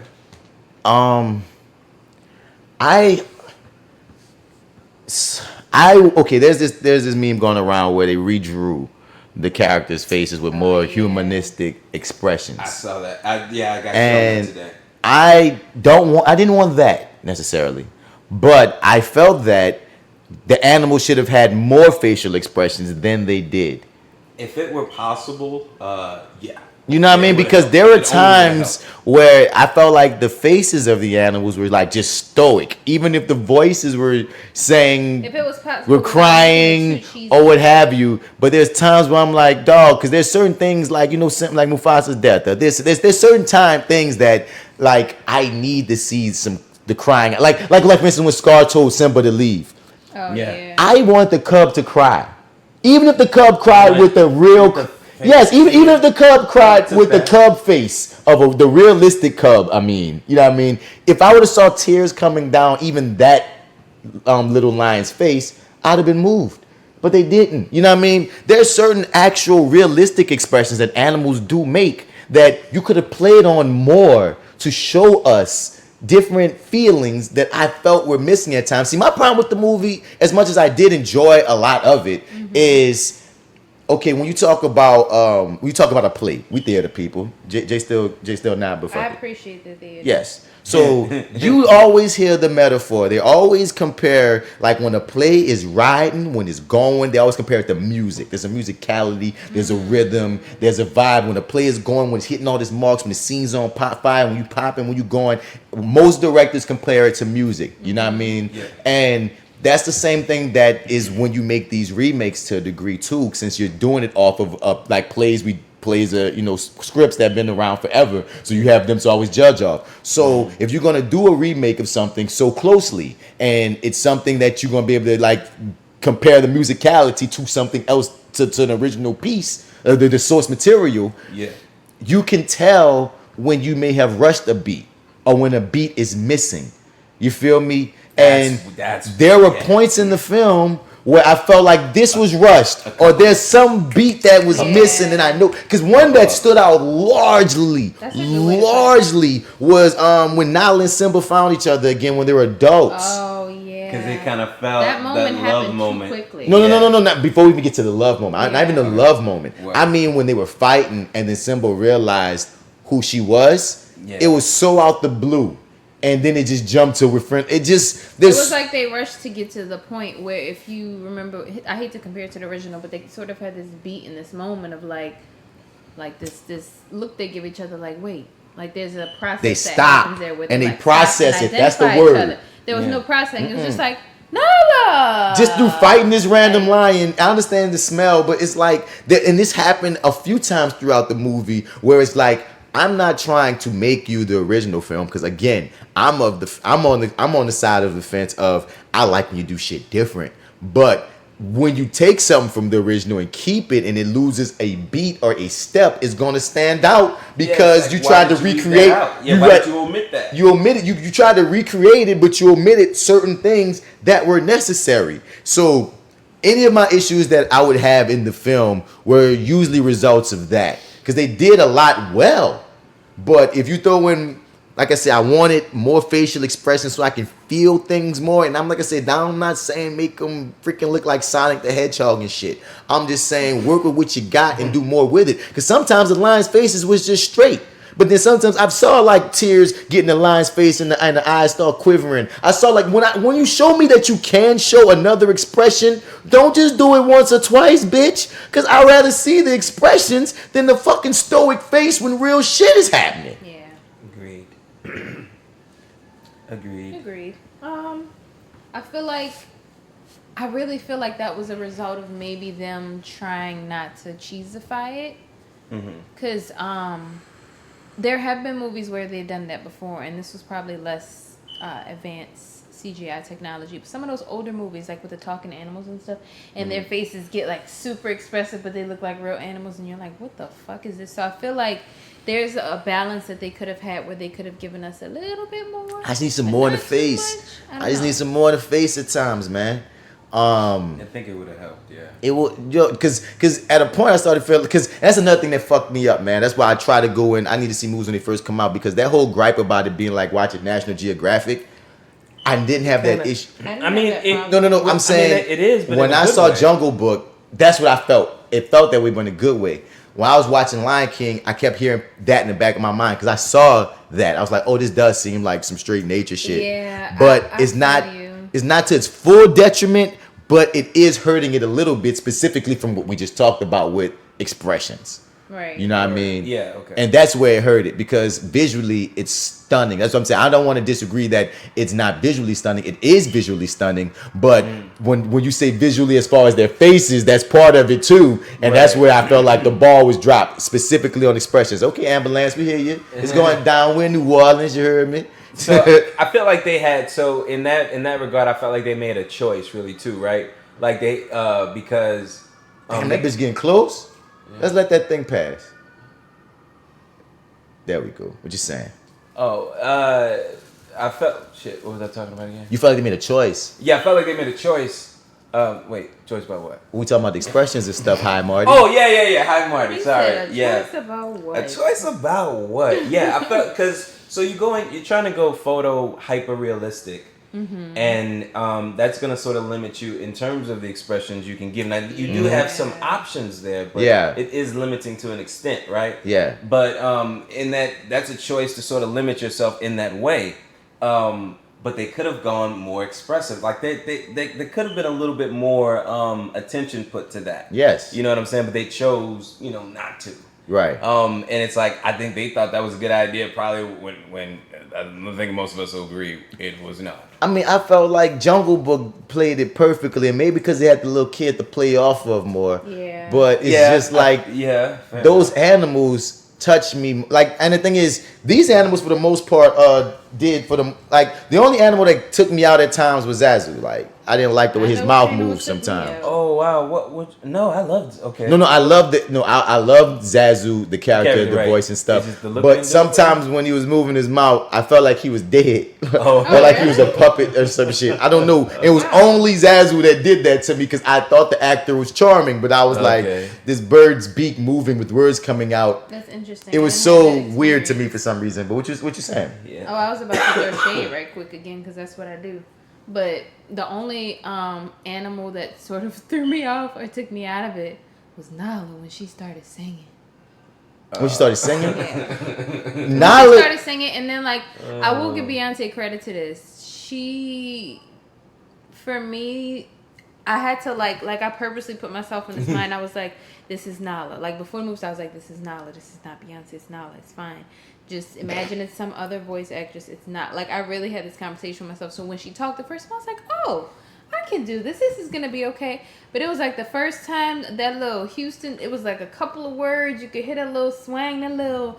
I'm like, oh, shit. And then when she started singing at one point, I think, I was like, oh, man, I don't know about this. Nala was always Beyonce to me. Yeah. She was Beyonce. Honestly, both Nala and Simba, Donald Glover, were fucking distracting. But Nala was the most distracting. Simba was earned from ATL. Simba was earned from Atlanta. Simba was earned from Atlanta. I have a very unpopular opinion. Uh-oh. I thought he was miscast once we got down to it. What? Yeah, as much as I love Donald Glover, I'm kind of like, ooh, I don't know if this was the right way to go. I think we could have went another way. It was earned from Atlanta. It was. It so was. It really was. Inflections. I thought I was gonna be the only one. I thought you were gonna fight me on this. I'm gonna you fight are. you. Yeah. Okay. Cool. Yeah. Like, apparently, you're in love with this movie. I didn't realize. Yeah. Oh, that's what you was. I told you. You sneaky motherfucker. She loved it. I knew she loved it. As soon as I brought up Lion King, I took your temperature. I was like, oh, I know Marty now. It's been some years. Marty doesn't like it. And I knew coming in, Jessica really likes it. I like it. This is going to be fun. Nigga. And I know where I fall. He was wrong. He was wrong for this. You guys, I completely disagree. I feel like his for me, he was Simba. Like, I understood, my brain understood, okay, Donald Glover's doing this. But at no point through that movie did I feel like, oh, it's a distraction. Oh, I hear that. No, he was Simba. He felt like Simba. He sounded like he was fantastic. He was close to fantastic is a stretch. Oh my God. He was good. To me, I'm having the Aladdin moment. Like how Aladdin was serviceable. He was cool. Yeah. It's the same thing happened with Donald Glover as Simba. I disagree with that too. He was cool. Yeah, exactly. He didn't elevate it or nothing. He just kind of brought Donald Glover to the table. Oh my God! Like I'm bringing my Donald Glover. No. That's it is earned. I'm very specific in this, dog. Oh, dude, it is because like when you think of personification of Donald Glover, like all of that running and shit when they're like at the end of Hakuna Matata, where they're like, okay, he's still going, huh? He's still going. I like that. I loved it. Yeah, because I will say this. I liked his That's singing. a Donald Glover thing.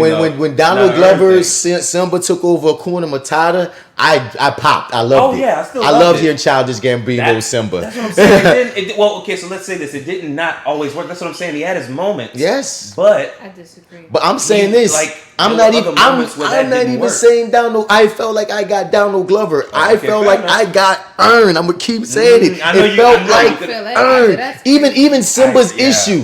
What earn go through? I feel like Simba was having an Atlanta day.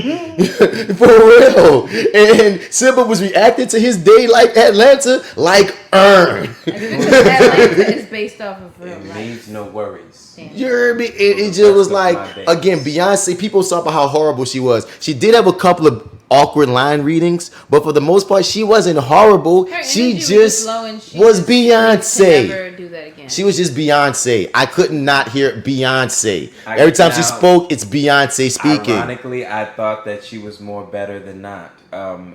I don't even have a yeah or nay. It's just Beyonce. There was like 1 or 2 line readings where I'm like, yeah, I hear that, Houston. Because I'm never gonna hate on the Houston accent because never hate on it. No. I'm gonna just say like what I've been saying about this movie. All y'all motherfuckers that be like, man, I don't want knowledge. Not y'all two, because y'all not saying it in a negative light. But there's a lot of people that say, oh, I don't want no Houston sounding knowledge. So we had British ass Scar in the African jungle, British ass Zazu in the African jungle. No, all these white people in the African jungle. You know what I'm saying? Y'all they had all kind of random accents happening in the original Lion King that y'all didn't give a damn about, and y'all gonna jump on when we have the blackest of black, because that's one thing I will have a bias for. I love hearing all the black voices. I like hearing a little black boy Simba. I like hearing a little black boy Nala. I like hearing black boy Nala. Black girl, I'm sorry. I like what have you. I like hearing all the blackness. I like hearing Sarabi talking. I like all the blackness. Like at one point, me and Jessica just looked at each other because it's like he sounded like just such a little black boy. You hear me? Yeah. And I was just so glad that boy got something better on his resume now than Little. Because oh my God, he was good in Little. He was the only good thing about Little. Garbage. Oh, you saw Little, huh? Yeah, we don't like it. That was a bad movie. Y'all told me not to release it. Remember, I was telling you, I recorded a thing where I was like, ooh. Remember? And you told me not to. You were like, don't do it, bro. Pause. Like, because you said that, I was like, okay, now I ain't gonna release it. Pause. I thought we would have this conversation, but pause for a second. 1 second. This is a complete sidebar thing. Sorry. I really, really hope that Peanut is listening to this review right now. Didn't we review In Time? We did. It don't exist. What the fuck you mean it don't exist? Yes, we did. I don't do. He asked me about that recently because he was big up in the podcast and such, and he was just talking about because he introduced the concept to me that I didn't even realize. Like people like listen to podcasts like they watch TV, so they will have like favorite episodes that they go back and listen to. So there's certain episodes that he says is on his favorites list that he goes back to listen to. You know what I mean? Like he loves the New Year's episode. Like he loves our Iron Fist season 1 episode because he said we ceremoniously dumped on it so hard that he be just joked out. So terrible. So then he asked me, he said, so you forgot about In Time? I was like, me and Marty said and recorded an In Time review. We talked but then when I looked, either some malfunction happened. I could have sworn, bro, I don't you know. posted that. Dog, me too, son. But I can't find it because I want to find it to specifically send to him. It's gone. Are you sure you didn't post it? Dog, I don't know, dog. When he brought it up and I tried to find it and I can't find it, I'm confused. And it was me and Marty. We sat here because we were so bucked up. We were so bucked up when we did it because we had been putting it off for like 6 months. Like we finally caught up. Bruh, we was bucked, dog, and we was happy because he said he was gonna send us a musical to review after we reviewed In Time, and we was like, come on, bring on the musical. I had a feeling it was gonna be Sweeney Todd, but we never got that because I think he's probably been waiting for the In Time review, and he said he was gonna try and find it, but I couldn't even find it. So that I just want to word it with you that we did. I didn't dream this. No. We actually did. Okay. No, we weren't that high. Like, we had the same dream. Marty's my witness, Peanut. If you listen to this, we got to find this review. Did you try to find it like on your actual files or on I went on the feed and couldn't find it. I went back at least to episode 60 and couldn't find it. Now let me know, Peanut, if you found this somewhere, because I know I couldn't, which means we might have to re-record that. That's gonna suck because I hate having to redo something we already did. I still remember. I was actually talking to somebody about it today. Talking about the movie today. So I was like, yeah, I'm down to do it. But are you serious? Nah, I can't find it. Okay. I thought you meant like the movie didn't exist anymore. Like it just, I got really Like the freaked out movie for a got second. I was wiped out. like, No, they did not Fahrenheit 4.9. What is Wait, 4 what? Fahrenheit Never 411? made. Whatever. Like, what They did not do that to that. But yeah, I meant to say that when we did the email to Peanut, because when Naja brought up listening to old reviews, that made me think of Peanut asking me about In Time, and then I'm just like, yo, like where is it? I'm sorry, Peanut. We thought we did. We thought we did it. We did it. I thought I posted it. If some malfunction happened and it never happened, we'll figure something out. But just scrolled past it one day. I thought back to Lion King, Yes. man. Donald Glover as Simba was amazing. But like I said, Simba was having an earned day. He had his moments. But how do you feel about him and Beyonce, and can you feel about? Now here's my issue. I've been wanting to speak on this for a minute. Okay. They broke the song, Yeah, they fucked it up. and the reason why the song is broken is Whole because part was fucked up, they actually. should not be singing the hook. That breaks the function of the song. The song starts with Timon and Pumbaa as the outsiders. There are our windows into those two falling for each other. They don't know that they love each other yet. That whole scene is beautiful because you got that woman singing, "Can you feel?" Because that's the we feel it. We hoping they catch up. We hoping they catch up. Yes, but if they're also singing the hook, it's pretentious. Oh, can't you feel us all falling in love with each other right you know now? what? That's it. It's as crazy as if Mufasa sang "Circle of Life." He can't sing "Circle of Life" and then talk about "Circle of Life" later with his son, and that's weird. What you about to say? I cut you off, G. What you about to say? I was about to say that's what happens when you have Beyonce in the movie as a fucking lion.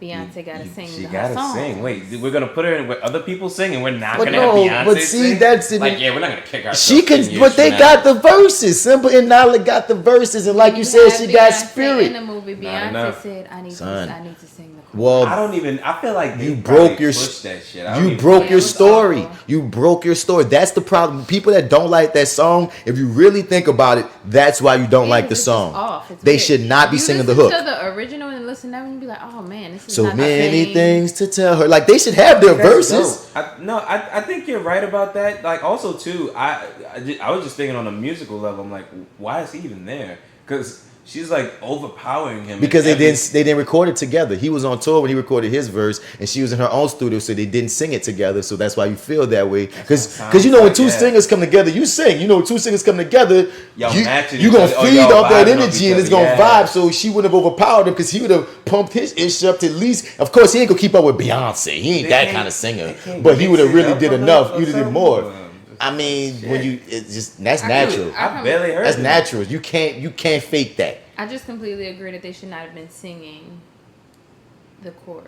It was just odd. It was just, and then even I saw somebody, and I had this feeling too. Like I know it doesn't have to be beat for beat, but I really would have appreciated that visual of like the whole nighttime scene and the, because it's all symbolic of like, okay, we're falling in love, and it just was this sort of like, okay, we're running and now we're in love, and And it was rushed. Their whole love story felt rushed because and that's a really important part of the story and of the climax. Beats. It is, and it's the musicality I spoke of earlier. Like they skipped that was beats. They took beats out and it made it feel rushed. How did y'all feel about I Want to Be King? I'm gonna be. What was it? I Just Can't Wait to Be King. I feel like in the cartoon it was this whole spectacle. It was a lot more magical, but in my mind, for me, it was fine because I was like, okay, if this actually happened in the African savannah, this is how it would be. Word. And I was okay with it. Great point. I agree with that. I was fine with it. My only issue with it was the ending. The ending? I would, because like how they get away? No, Jay said the truth of that's how it would be for real if the animals did it. But the way I Just Can't Wait to Be King builds. That's the point. Yeah. And I felt like we got to level 1, level 2, and it ended on level 2.5 instead of ending on level 3. And I'm not saying all the animals had to stack a pyramid on top of each other and shit. You know what I'm saying? Right. But I felt like visually they needed to be something, even if it was realistic, that just pumped the last part of it. Because it's such a big thing by the time it ends that it sounded big, but it didn't look big to match the sound. Because if you close your eyes, it still ended big. But when you it's a visual medium, I'm not seeing the bigness as my ears are hearing. He just walking and shit. You know what I mean? Like he ain't even. You know what I mean? I think honestly, and to that point, I don't know. It's not a knock, man. Because I love Jon Favreau, man. I mean, come on, man. Yeah. Iron Man. Jungle Book, Iron Man. Yeah, Jungle Book. But he started all this Marvel shit. Jungle Book, yeah, right, exactly. He started this Marvel shit, man. Yeah, and so I mean, yeah, but I feel like this would have maybe benefited from a little bit more imagination in that aspect. I mean, like I feel like he wanted to stay more realistic, and there could have been like just a couple more flares. But there's exactly, yeah, you know, because there's a way to flip. Because one beautiful scene was how Simba's hair made it to Rafiki. I love how they did that. So in the original, what happened is that he don't like it. Fuck it. Talk your shit. I'm sorry. I liked it. I appreciated it because he couldn't even hold his face. Y'all looked at his face. He looked at Jay for trying to bring light to this scene as if she was saying the stupidest shit in the world. Marty, like, how dare you? In the original, what had happened was that he was standing on a little thing and he was like, "Oh, what am I gonna do?" And then he plops down on the leaves, and then his scent goes into the leaves and goes to Rafiki. But I like the realistic, like biological explanation of okay, this nigga hair, and we gonna show the circle of life, and the thing eats the hair, and then the hair comes out the giraffe, and then the dung beetle takes the poop to. I dug it. I fucked with I it. thought I was like, I see what y'all that was pretty. I appreciate y'all. That was pretty stunning Simba storytelling real, without words to me. I dug it. Real Simba in real Africa. I appreciate the thought and effort to that. That was a very original thing. Like I mean, it's not anything that I hated. I freaked out because the minute that giraffe ate it, I said, well, there's two ways we're gonna get that to Rafiki, man. And I'm pretty sure I know which way it's coming out. And I'm like, it's a Disney movie, man. There's no way they're gonna really show that though, right? And sure enough, man, the next fucking scene is that dung beetle is rolling that bad boy, and I'm just like, I knew it. And I couldn't hold it in. I literally yelled it out in the theater. And people started laughing. Because I'm like, look, bro, they gotta get that hair's gotta get to Rafiki, baby. And in one way or another, it's getting there. And I'm saying that even if you didn't like it specifically, I thought it was clever as hell. Yeah. And what I'm saying is, you could have used some more of that cleverness in times where you wanted to keep the realism, but still keep some magic, because that did have magic to it. So why I say heck it all, that's not no normal shit. You know what I'm saying? So it's not nothing to knock, yeah. Right, you dig? So I felt like there's moments they could have done that better. Yeah. But he did so much so good. I couldn't do it. You know what I'm saying? I couldn't make that movie. Yeah. They shortchanged Rafiki. Everybody keeps saying that, so tell me how you feel like Rafiki. Yeah, I don't feel like he was shortchanged. How do you feel like he was shortchanged? They cut him down. That's what it down. Okay, put it like this. Okay, go ahead. I love Rafiki in this movie. Right. I love what he did. I love even if we had hitting Simba upside the head and shit. But like Rafiki felt like a family member, even just in presence in the original, and that feeling didn't happen here. Now I'm not gonna knock you for that not happening here. Little crazy baboon that lives in a tree that because you come. Yeah, because I kind of like that. You know what I mean? Rafiki was on his own shit to a degree, but even if his presence didn't feel like it was told as clearly as it could have. At times, he just felt like that crazy bum that live in the tree, and he just he on rando. And because we know the original story, we know what's going on. But I'm wondering, someone who don't know the original story, see, they keep kicking it back to this random ass lion laughing in the fucking sky. Like every time his scene just kept ending with him looking in the sky. Or being sad. But either way it go, it's like you saw him at the top, he christened the motherfucker, and then we just see him in his tree a couple of times. It's like, but then he go to battle.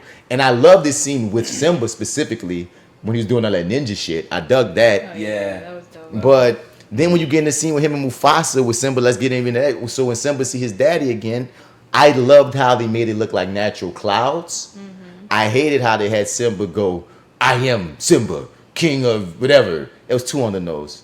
He could have just heard what his pop said. It wasn't really earned either. It wasn't. Yeah. I couldn't quite figure out what the beat was that was missing there. I felt like that was one of those moments where I'm like, yeah, something's missing here. Because they changed the words. Yeah. And then also, You are my son. He didn't say none of that shit. Remember, like he says the Black Panther shit. Remember who you are. Right. Yeah, I mean, but he said you are my son, and the one like they changed the words to the degree that the power that Mufasa was putting on his son didn't feel the same. It felt like he felt changed because the story wanted him to be changed. Yeah, because he actually was. So, remind me how much of the desperation of, because like I'm trying to think, because like in the because it makes more sense in this new live action version where Nala's like, well, fuck it, nigga, if you ain't trying to fucking help us and you're alive, nigga, we need your help because shit is going to shit. We need you to come on in to help us. If you ain't gonna do it, well, fuck it, I gotta go. Somebody gotta save somebody, right? And if it ain't gonna be you, it's gonna be me, yeah, right? So she leaves. Where in the cartoon, they kind of fall in love, and she sort of sticks around and is like, and like he makes it back there before anybody. Yeah. But basically, she's on her way back. Yeah. When he decides, oh, I'm king. I'm Simba, son of Mufasa. I mean, she's already halfway to fuck home. And it's just also in that beat. It's like it's just these little things that is once again. I felt like some steps were missing. Yeah. To get us to Simba, who don't give a damn about nothing in life, to I'm gonna be the king. You know what I mean? And yeah, dude. And it's just it was, and it's once again, it's the fault is still in the concept, which is you're gonna keep comparing it to the original, and that's not fair for any movie. But once you come out and say you're gonna make a beat by beat remake, you're already shooting your movie in the foot. Yeah. So it's like I don't want to compare it, but you wanted me to compare it. But you shouldn't want me to compare it because it's probably better when you don't. I think on its own too, it might be way better. If you're gonna, true. I wonder, two perspectives, what it would have been like to see this movie without hearing any outside noise first. None. Like no outside noise. Yeah. Nothing. Yeah. Not even knowing who the people are. Just let me just go see Lion King. Oh wow. And then also, you've never seen the original. And with no outside, like, what is that experience like? And I'm kind of jealous that I can't have either one. That would be interesting. The only thing what it hits like. The only thing that might even affect you is if you're just not into the National Geographic, into the real, the realism. If you're not if that's not your cup, then you ain't gonna fuck with it at all anyway. But if you can get into, if you into it, or if you can get past whatever of that, then yeah, everything you just said is really up. Let's see what else happened. Is from speak on the hyenas. Some people were mad that the female hyena wasn't couldn't get no jokes in, but I liked freaking hard ass. Yeah, that's your girl who's the move or you will be moved from Civil War. Yeah. When I looked her up, I saw that. And I like Keegan and your boy as the freaking dude hyena. Who was the other one? Like I know who Keegan was, but who was the other one? I forget.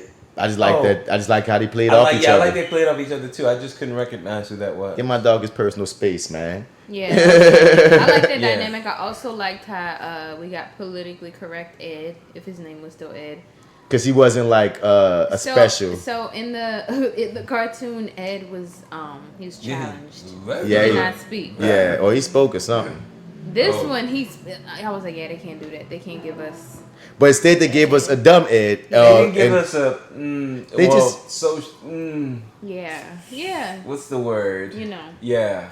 So you hated Be Prepared. I loved it. Okay, y'all. I hated it. So didn't you say you didn't like Be Prepared? No. What?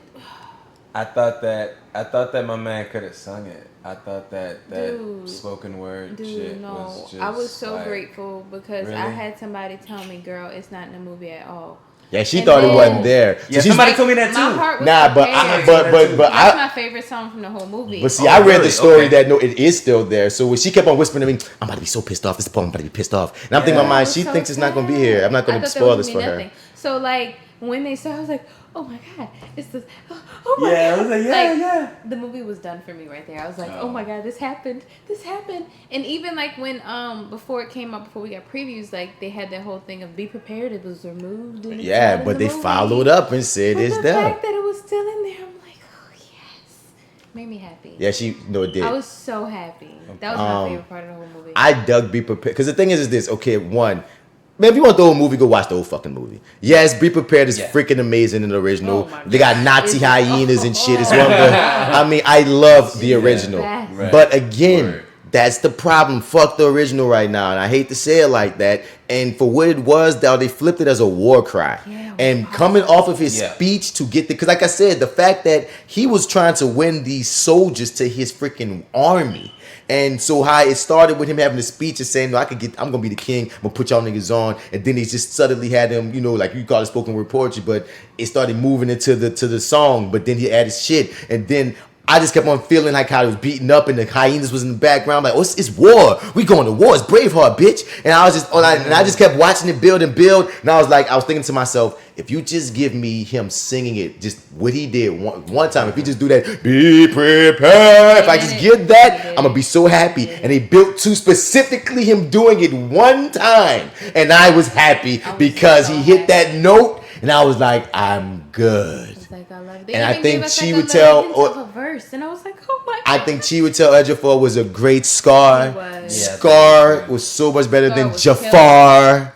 Yeah, Scar was better than Jafar. I do sort of, I do kind of miss my effeminate Uncle Scar. But see, I want to speak on something right quick. Yeah. To my LGBT brothers and sisters out there, I'm all for all my LGBT people getting roles, man. Just like black people, just like women, just like anybody that's been oppressed. You should be having more stories told and more opportunities to have opportunities and more stories about you being out there because everyone should be normalized. That's the world we should be living in. But I will say this. Having an issue and wanting to boycott and making a fuss because they didn't make Scar, specifically this fictional lion, gay in the movie, to me, is pretty offensive when you think about it because nothing in the story specifically, Scar didn't have no boyfriend. And there's nothing about the story that has anything to do with Scar having any kind of romance, really, aside from like the element of like him having an issue with his fucking brother. That was interesting of him having Sarabi first because that works in the context of given was in the original story he hated his brother. If you give more background on why he hated his brother, making it about a woman makes sense. But there's nothing even remotely about a man lion present for him, and even in a sequel that people don't watch, he got a son. But anyway, so you saying that he has to be gay because he has Prince vibes, he got effeminate things, just that he has swaggy, his mane is fucking luxurious. Just because he has a flamboyance about him, you're being offensive. Flamboyance does not equal gay. So if you're gay, feminine nature does not. No, they don't. So if you're mad that they didn't make him gay because he was effeminate, and you think because he was effeminate that means he had to be gay, you're wrong. And you're offensive. Okay. That's offensive, and you making your own community look crazy by being on that kick. It's one thing to have an opinion, or it'd be cool if. It's another thing to make it a thing. Scar absolutely should have been. There's gay. like an outcry for that. Nigga, there's a contingent. It's not like this huge thing, but there's this little. It's a thing. It's a thing. There's a couple. It's enough to make me have to be like, say y'all. Really? That kind of contradicts what the hell you really want. If we're going to be real about this. But anyway, I love Chiwetel Ejiofor as Scar. Yeah, love him and everything. I do love him and everything. As a matter of fact, there's nothing I don't like him in. Literally one of my favorites. Yeah, man. Ever since Four Brothers, man, love him. Been following him. I fell in love with him on the Firefly film. What's it called? Yeah. What was it? Serenity, yes. He was such an amazing villain. And I was like, that all came out at the same time. Actually, came out in the same summer. Word. Four Brothers and Word. He was hitting. Yep. Scar. What else can we speak of on Scar? I liked his look. I liked the way Scar looked. Yeah, they flipped it. I thought it was interesting how in the cartoon, like we said, he was much more luxurious and pampered. But in this and one, swaggy, he looked neglected. I felt kind of bad for him. He like a sick lion. Neglected. His little mane was spotty. He looked like he had a little mange going on. Like, he looked like, He looked like he got his ass kicked by his brother and hadn't recovered since. Yeah. Right. You know, and I'm like, that played in so well. And did. He even gave Mufasa a scar before killing him. Yeah. He threw him off and scratched him in the face. And they never said in the film that Mufasa gave Scar that scar. And in the 94 version, but in the 2019 version, they heavily implied that I got this scar because I lost the fight with you. And fuck you. Yeah. And like again, it's another one of those differences that I dug. Yeah, I also thought he was an intimidating presence. Like I was like, I wonder how they're gonna do this, and like he sort of worked for me. He's like, yeah, you may not want to turn your back on him, Mufasa. Like, no, for real, for real. And then when Simba, I forget what Simba's doing, and then all of a sudden he just sort of turns around and there's Scar. And they had that sort of moment. I like how Scar walked up on him like that. That was a great shot. Well, he was just sort of like sitting there, they're just kind of chilling. Yeah. Like, yeah. What you doing? You know what I'm saying? Like, just giving them them eyes. Like, it was wild, man. I was like, oh, yeah, okay. We definitely need to be afraid of you. This is dope. This is working for me, every bit of that. Yep. There are beats in when he told Simba to leave that, again, little tiny things that could have made that better to connect. Even if it was some more emotion from Simba to make us see that why Simba's leaving. Like I say, it's just these little things, dude. Yeah. But there's anything else you was saying on that? Oh, yeah. Oh, you too, Jay. Oh, sorry. About Scar. And like what's some of the scenes he had? Like I said, I dug the Be Prepared scene. Even the final fight was cool. They made that final fight pretty epic. Yeah, they did. It was amazing. They did. I like that. I didn't think we needed the life of the mouse for that first couple of seconds. I was like, like there was little. I can't remember all of them, but there were little pieces of this movie where I was like, you know what? I wish we would take little chunks of this movie and cut it, and then devote more time to like the background of like Scar and Mufasa, or Scar and was it Nairobi? Sarabi. Who apparently has super ears and selective hearing. Because I gotta say this, dog. When Simba, Sorry. You said that already. No, I didn't say it at all before. I'm just saying, but when Scar confessed to Simba that he killed Mufasa and he started looking in his eyes and blah blah blah blah blah. Then you jump to Simba, like only Simba was supposed to hear that, and then Simba tell everybody, and then Scar start trying to lie. Now the blue Sarabi say, "Well, how did you see the look in his eyes?" I'm like, "Bitch, how did you not hear the rest of the fucking confession?" Think about. You know what I mean? Yeah. So you heard this nigga whisper that part to Simba, but you didn't hear the rest of his fucking conversation. Yeah, that part was strange because I'm like, wait, if in another world Simba had died and you heard like, then what? You'd be like, wait, nigga, what you said? Like, then what? What you mean if Simba had died? Like, she heard that. So Yeah. He would have then pushed Simba. Oh yeah, it's not like you ran up on Scar when you heard that either. Right. You can hear your son about to get murked. And y'all all just watching. It's like, oh my god. Come on, y'all. But I love that they made the hyena such a threat, because even when Scar was like, man, lions, oh, you won't give me the pussy, Sarabi? Okay, well, now the lions eat after the hyenas. And then they really made the hyena seem like a vicious, nasty pack of threat, because one-on-one hyena can't take a lion, but a pack of hyenas will fuck up a lion. Yeah. You know what I mean? You see that on National Geographic all the time. You see that at the end what happened to Scar. That just is what it is. So you understand the female lion's fear of this pack of fucking monsters. You know what I would have thought too was Coming an from. interesting thing is to, and maybe like have like a sacrificial lamb in one sense, like somebody in the pride doesn't want to like fall in like one of the lions. And then we see Scar do some shit. Yeah, we see him like, okay, well, Sick if you him want to on fall him. in line. Yeah. You know what I'm saying? And that would have been a great added scene. And I would have dug that. Just like how I dug them showing us Nyla escaping. Because some people was like, they gave Beyonce. They didn't give Beyonce that much more. I feel like that. Y'all, a lot of y'all just mad because it's Beyonce. And I feel like if it was like a Nika Noni Rose, you would have had no problem with the scene of Nyla escaping, because y'all ain't got that built in issue with Beyonce. You know what I mean? Because she just popped up in the original one. So if you're going to establish to me that Scars is badass and the Pride Lands are all fucked up and dog is like goddamn concentration camp, you know what I'm saying? I do want to see how the hell Nyla got out. Yeah. That makes sense to show. Yeah. Storyline wise. And so I just saw somebody on my timeline saying, oh, they just gave Nyla all this shit that she didn't have before because of Beyonce. And I'm like, how much? No. They didn't really give her nothing extra. Talk very much. The only thing to me that threw me off outside of them singing the chorus and Can You Feel Love Tonight with damn Beyonce is that goddamn fucking spirit song. When Simba was running back. In the middle of who the fuck did that shit? That ruined the whole goddamn Wow. I needed, She hated it. I hated it. Ironically, I need a version with the instrumental of it, and it should have played the goddamn Beyonce version in the credits. Don't nobody want to hear Beyonce goddamn. And it was not Nala, it was Beyonce. Okay, listen. Some bullshit. Okay, Beyonce song in The Lion King. Well, sorry. This is ironic. Now here's a moment I'll defend. I actually, in context, like dug it. I was like, I kind of was like, okay, so I was hanging out with my niece, and I was playing Disney radio, and the song just like came on, and I was just like, okay, this is, okay, I guess this is like some sort of like Beyonce, like, you know, rendition for a song or whatever. I didn't realize it was gonna pop up in the movie. It also made me think of Spirit Airlines, and with the lines running, this shit looked like somebody about to take a fucking plane ride to Africa. Stupid ass shit. I'm sorry, continue. I really hated it. It was stupid. Sorry, Marty.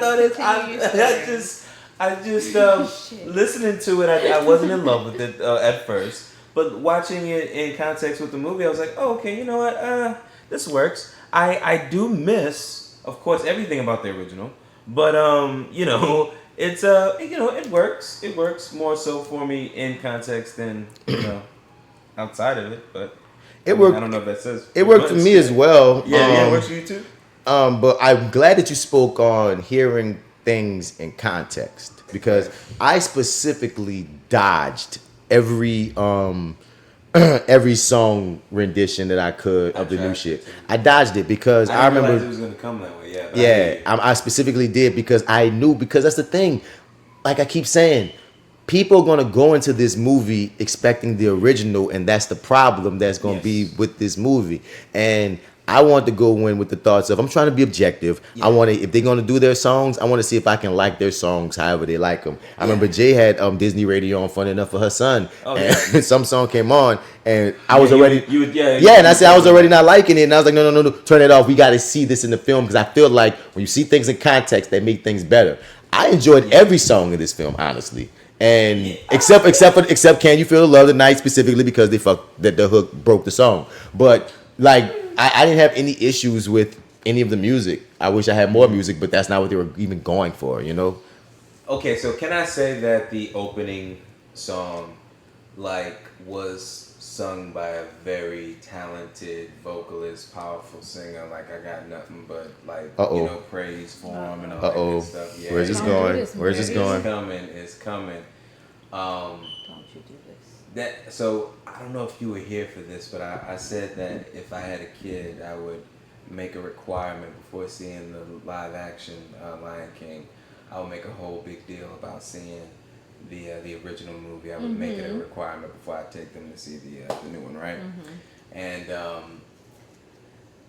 there's something about the depth and the soul and the mileage on the voice in that original, you know, opening of Circle of Life. That on just, the day we arrived on the planet, and it just wasn't, that deepness wasn't there here. She was like, I'm not taking away from, like, she's still. No, you are. Right? No, that's what you're doing. Yeah, I'm taking away. That's exactly what you're doing right now. Okay, so let's take away from it. Let's also say that she's still a great vocalist, just not the same. It's so not the same experience. Okay. And but yeah, so there definitely were differences, but I remember we said it just sounded like a clearer, more updated, more well enunciated version. It enunciated the asses. It was like they were trying to make sure we heard what they were saying. I thought it hit just as hard though. Yeah, okay. I will take nothing away from that opening sequence. Beautiful. Like seeing that bitch on the big. Because they show you are. Because even though they gave it to us as a teaser trailer from the beginning, seeing it on that big screen with that sound, and it was just beautiful. Yeah, it was definitely more impactful there. Yeah. It was beautiful, dog. So I understand what you're saying. Again, I like the original singer better.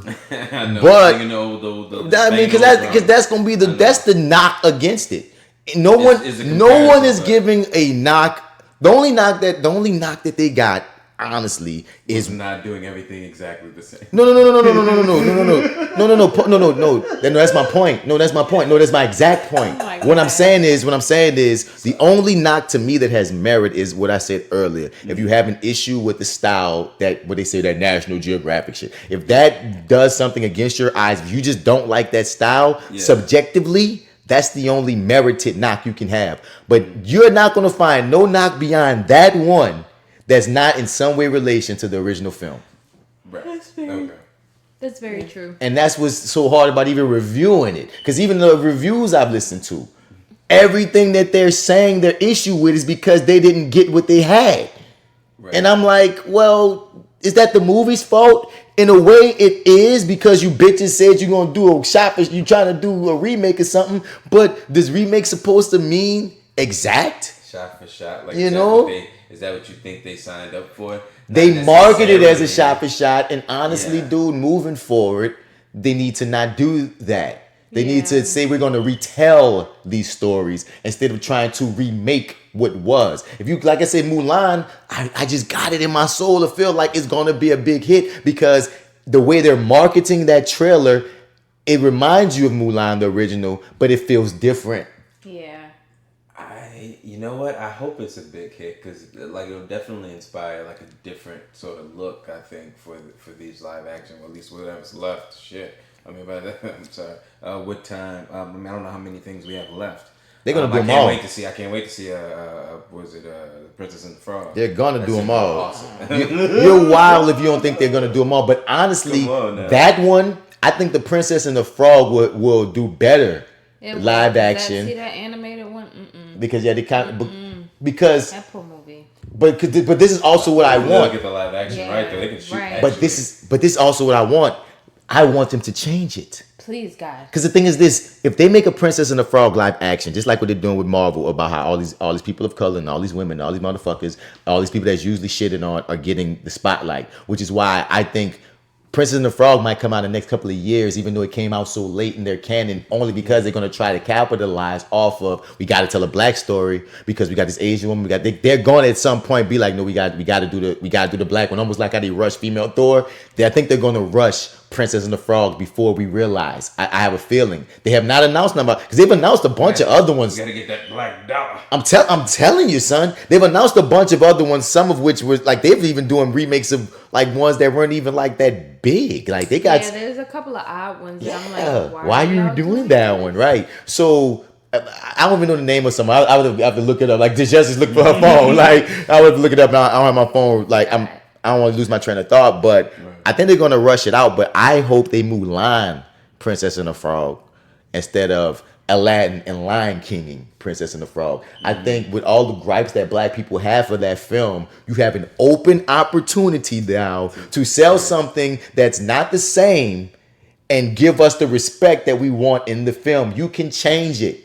You know what I mean? People often gripe that she's a frog more often than not. You don't have to make her a frog more often than not. So many problems in development though that they could. They changed a lot about it. They changed so much. Like what that movie was supposed to be versus what we got was a watered down version because they didn't want to offend and they wanted to do it right. And there was so much backlash through each stage of that movie, from her name to her storyline to her prince to everything. And that's why we got the movie we got, and it showed it was not great. So they do a live action. Hopefully that'll rectify some of those issues, because like they could fix a lot of that in a live action. Yeah. So getting back to Lion King as we come to a close on final thoughts. I'm trying to think, is there anything that I wanted to touch that we haven't touched? What was this whole thing about? I saw a few people saying Timon and Pumbaa were gay. Yes, there's some people saying that they got that they were a couple from it. Because Timon, at times, Timon was kind of spicy. I think it felt like the freaking what you saying? If there is such a thing as gay in that like species his gay in time, uncles? I feel like definitely Timon was. I didn't really feel like I didn't get that vibe from Pumbaa. But Pumbaa could have been the top situation. Right. I don't know. Could have been. You know what I mean? You know what I'm saying? But I definitely got it from Timon. So I mean, if whatever. I mean, but that's always been Timon. But here it go, dude. If you do see now, let's get into that. If LGBT people, if they made Timon and Pumbaa gay, I'd have took that before you forced Scar to be gay, because they were already established as two male friends living together in the jungle. So if you wanted to just do a little nudge, just like you did in Beauty and the Beast with Gaston and your boy, all it takes is a little nudge that would make that realistic and make sense. And I wouldn't have been mad if, not necessarily making animals gay, but you know what I mean? If they were a couple or whatever, I wouldn't have been like, oh, I'm mad that they're a couple now. That wouldn't have bothered me as much as you only want Scar to be gay because you felt like he was flamboyant. You know what I mean? That's the difference there. Yeah. You know what I mean? That's the difference there. I thought Timon and Pumbaa was great. We talked about the hyenas. I love the hyenas. Mufasa, the death scene was still pretty epic. The death scene still was epic, even without all the facial. Because there's this one thing that they didn't have, but it still was fine. Because in the original, Mufasa got the biggest dick look on his face when Scar turns on him.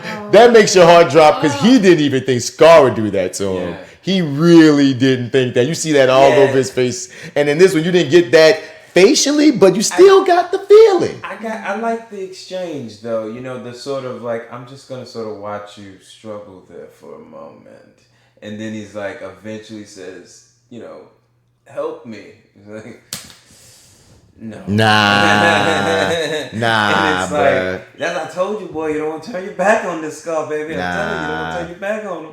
But yeah, this is I still enjoyed that moment though. That exchange still worked for me in a different way. Like I said, this movie, you know, had its moments. It had its moments. It really did. It wasn't one that I completely hated. I did sort of struggle. I guess I didn't struggle. I basically was upfront with. I told them basically. I guess what everybody knows at this point. If you find the original sacred, you're not probably going to be satisfied at the end of this. But then again, J.Steel is rather satisfied, so that theory is really out the window at this point. Chick had tears. So I cried a couple of times. But then okay. J.Steel surprised me by saying she thought Aladdin was better. Aladdin was a better movie. Look at your face. I wish they could see his face. His face. Ma'am. Aladdin was magic and spice and colors, and it was just I couldn't agree that Aladdin. If you said they were what, I give you that. But Aladdin had a shitty villain. And that's a big gap for me when you deal. Aladdin had a shitty villain. They had a couple things. No, I don't think it was a better movie. I thought that. But I thought that James Earl Jones was on life support. I thought that Donald Glover was miscast. But I think this was a much better achievement than Aladdin. But Aladdin was more fun. Aladdin was more fun. And it was more fun. It flowed. That's what I'm gonna give you as a film. Because if we're talking technicalities of a film, Aladdin is not a better film as far as if I'm gonna judge film. I can't. There's so many plot. There's so many knocks I can give it if I want to be a real freaking snobby film critic. There's a lot I can shit on Aladdin about. But if I'm going to say it feeling, it was more fun. Gave me more of that Disney feel. It was more fun. It was lighter. It was more fun. It was more fun. I'll give him that. I do have happy memories of Will Smith in that movie. Yeah. He was so wonderful. You know, when I think back on it. Because the fun in this was, like you said, was through Timon and Pumbaa. But we got the fun of Genie moments throughout the whole damn thing. I would quickly go back and watch Aladdin on repeat before I would the live action Lion King. I would throw the Lion King on. And I would cook something and probably walk away and be like, oh. Yeah, for the first, and then when Timon and Pumbaa personally, I'd go sit down and eat my plate. Yeah. Neither of those films would I put on before the original. Wow. If I'm gonna put on one of them, I'm gonna put on the original for both of them, and that's the problem. I'm gonna keep saying it. You know, the question at the end of the day when I leave a movie theater is always okay, because I have a huge movie collection, right? So the question is this going in the collection? Yeah. Right? This one would. I mean, I wouldn't hate on you to put it in your collection, but what I'm saying, if I'm wanting, like, since they didn't change the story, if I'm going to watch that story, I'm going to watch it the best way. And that's the way that goes, which is why I never saw Maleficent.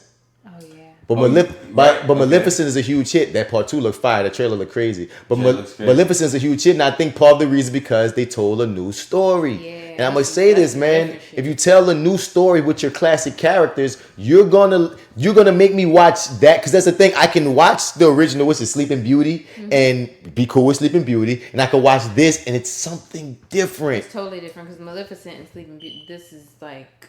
And even if you don't like Maleficent, that's just the concept of it's so similar. Why would I put it on? There's not like as much, even though I like Lion King and I like Aladdin 2019 versions. If I'm going to speak about watching this story that I know so well again, why would I put on the inferior version for my 2 hours? And it's the exact same story with minor differences. I'm not going to do it. It's actually less of the music, I think, and somebody said, in like 20 additional more minutes. Like it's less. I don't want that. Yeah. So once again, yeah, the movie for what it is, dug it. Right. But the story has been told better, and that's going to be always the detriment of how you can take in this film. Is my final thing I can say on it. Word. What y'all saying before we get out here, man? Don't put Beyonce in anything. Just let her sing. Just let her sing. And again, like not in movies though. People shit as if she was the worst thing in the world. No, it wasn't even that. It's just she's awful. too distracting. Just don't do it again. It's too distracting. Don't do it again. The movie was good. I feel like I want to see it again. But I'm still kind of on the side of like, in my spirit, I really feel like I could watch Aladdin on repeat. I don't know if I would be like so hyped to watch, even though it pulled me in at moments because of sentimental reasons. Your ass ain't cried during Aladdin. Because it's different. I didn't cry during cartoon Aladdin either. I cried during cartoon Lion King all the time. Okay, that's normal. Fair point. So that's why, because those same beats hit me, but to see it again, comedy like, versus drama, man, it's different. I forgot what I was gonna say. Oh yeah, but I would, like I said a second ago, I would definitely watch Aladdin on repeat. As far as Lion King goes, it was good. I think I want to see it again. The flow could have been better. Some things were off, but overall, I would say that all y'all motherfuckers that are out there talking about it was trash. It was just y'all are crazy. Again, I hate the overuse of trash. Yeah, because when people say certain things are trash, and I'm like, no. I know trash. It's not trash. Yeah, I've seen DC. Fuck you. But the entire DC I know trash. We've seen trash. Yeah. Lion King, you know what it looks like, isn't trash. No, it was lovely. That's a big word. Even if it's not your cup, it ain't a cup of trash. What you saying, Marty? Yeah, I say. Damn, outside Jessica's house. So about this movie, give James Earl Jones his flowers now. Oh my god! Because if this, oh my god, if this movie is any indication, oh god, I'm going too far. Yep. Okay, well let's. But there's no too far on my podcast, so okay, you know what? Let's backtrack here. Whatever you want to do. Don't want to lose the listening audience. If you want to shit on the national treasure like James Earl Jones, I don't want to shit on him. And tell us because he's 88 years old, he's probably about to die soon. If that's what you're trying to allude to, I'm trying to allude that I'm not saying that he's going to. If you think he shouldn't be working in Hollywood anymore, because that's what you're kind of saying. Ageism. No. I'm not saying I think. I don't think he's going to. I'm not saying that I think he's going to die soon. I'm saying it Give him your flowers, like he's going to die. Oh God! Oh God! Like it's two different things. No, I'm sorry, but no. Mufasa. Ooh, say it again. Say it again. But yeah. I dug this though. More often than not. The saving thing, the thing that will, I don't know, for me will always be my defining factor. I'm just going to always love Timon and Pumbaa in this movie. Yes. They had their different flourishes here and there, and they had their different ad-libs here and there, and I loved every bit of it. And the hyenas, their flourishes. Yeah, that little, with Keegan and whoever the other guy is. The other guy is, right? Yeah, the second guy. I dug the differences here and there. I wish we could have explored. You know, it is a kid's movie, I guess, but and that's the thing to remember too. A lot of adults are really ruining it for the kids who who love it. Like a lot of the kids are digging this joint, and the adults are ruining it. Even though $522 million worldwide in a weekend is nothing to freaking shake a stick at. That is crazy. You know, and the thing about it for me is I don't know if that's the exact number, but I know it's over $500 million worldwide. Yeah, well, I feel in a weekend. In a weekend, yes, that's a lot. I think this movie should be celebrated definitely just for its look. You know what I mean? Like I think like what they were able to achieve there is I don't know, it's just something to be celebrated. I think. Yeah.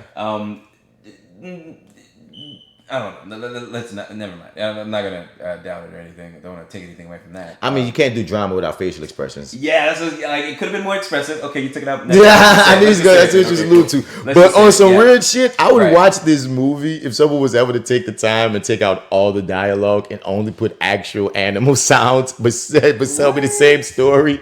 I would sit and watch it. I would be very curious to see the same story played out with only. I would watch it. I would watch it. You know what? I'd watch it on the day. You know how hilarious it would be seeing them translate Timon and Pumbaa's banter into animal? That would be hilarious. Oh my God, let's get out of here, man. I don't know what else to say about this movie. You've seen it, you've judged it, you've had your own opinion, you've heard ours. I don't know. Where do you fall? Once again, hit us up at reviewingdat@gmail.com. I would love to hear what you got to say about this film. And we would love to read about it and discuss it because, again, this is the most divisive film in years. There's very few people that exist like me that fall in the middle. I'm very much in the middle. Like, I understand why you don't like it. I understand why you like it. I lean more to liking it, but, yeah. Most people I see love it or hate it, and it's very interesting nonetheless, just off that. You hear me? But don't bet against Disney, bitch. They gonna keep churning out these joints, and they gonna keep making this money. Shouts out to J.Steel's Disney podcast. What's it called? Oh, Gumbo Disney. Gumbo It's Disney. a work in progress, but we have 3 episodes. See? But it's a work in progress. I'm trying to get her to let me put it on a feed. It'll be a different little change if there's a whole podcast on It's so Disney. nerdy. It's That's like fine. They got people like Disney this. theme park. It's like super nerd shit. There's always a lane. Yeah, definitely. I mean, I already have 3 shows on here. So why not a 4th? Yeah. Yeah, man. Then if we get into our Megazord situation, then we just gonna have a whole situation. Woo! You hear me? So we shall see. We shall see. This is that actor guy, Mr. Bass in the building, man. Hit us up, like I said, reviewingdat@gmail.com. You refer it, we review it. If you want to talk to the guys at the FWB cast, hit us up at FlyWithBats@gmail.com. We just dropped one with the ladies of the 4 Misses in the Mic podcast. That was a fun joint. I just love when, you just get new people in the room, new voices in the room. It's fun. It's fun. Hit them up. Subscribe to 4 Misses in the Mic. Anything else? I think that's all I got to say, man. I'm out, I think. Yeah. You some fuckers. Come on, man. J.Steel, guys. I am J.Steel _ on Instagram at FatGirlNola. And Gumbo Disney is going to exist at some point and have a handle, but it doesn't right now. So, yeah. Oh, and Vray Films, too. VRAIE. Films. Okay. That's it. And your favorite host, Marty here, MartyEdwards 504 on Instagram. He thinks y'all hear him. Your favorite host here, Marty, MartyEdwards 504 on Instagram, Twitter, and Snap at the chat. Also go to lowrainpictures.com, click on the Your30 tab. Don't die, high one. We're at the finish line. We are at the finish We're at the finish line, sir. Oh man, you see I'm on E. I can do it. Your30, click on the Your30 tab where I co-host the show there with, what's his name? Black Actorpedia. That's right, the Black Actorpedia, also known as The Arrogant Observer. Your30 with Marty and The Arrogant Observer. Check it out. that spells BAP. Lawrence is the BAP. He's gonna hate that. Holla at the BAP. I like the BAP. Sounds like a lovely thing. Check out Acting While Black, y'all. We out. Can you feel the love tonight? Boom, boom. Beyonce overpowering Donald Glover. She did. Hakuna Matato's tight, though. Oh, fucking right it was. Yeah. I love that shit. Anything with Timon and Pumbaa, though. Oh my God, it's a lion. It's kind of child abuse to make a lion eat bugs, though, but that's neither here nor there. You know what? He survived. Not really. He survived. It was progressive, if you think about it. They introduced him to vegetarianism. Making it so realistic made me feel bad for the bugs. Well, that's like... Because when they were talking about how they're telling Simba, don't eat me, and then all of you were eating other living things and then fucking with it while it's living. Well, how come these things get to talk, but these things are... Dude! Let's see that movie. That's Son. a bug's life. It fucked with me. And yes, I'm just saying. But I like that whole thing. You got any antelope? And I'm like, whoa. Whoa, we got something else for you down here, brother. Go on down have some of those bugs. And that tripped me out too, though, man. When he became an adult, it's like he forgot when he was a kid he used to eat antelope. So why do we have to even explain to him why that motherfucker still kind of feel on edge? You used to eat them. You are not that far removed from knowing at least that part of your life. I can understand trauma blocks things, but Lord. You might forget one day. Nah, man. That was hilarious, though. The animals were hilarious. I'm pressing the stop button. Oh my god, are we still? No, not anymore. Okay. Bye, niggas.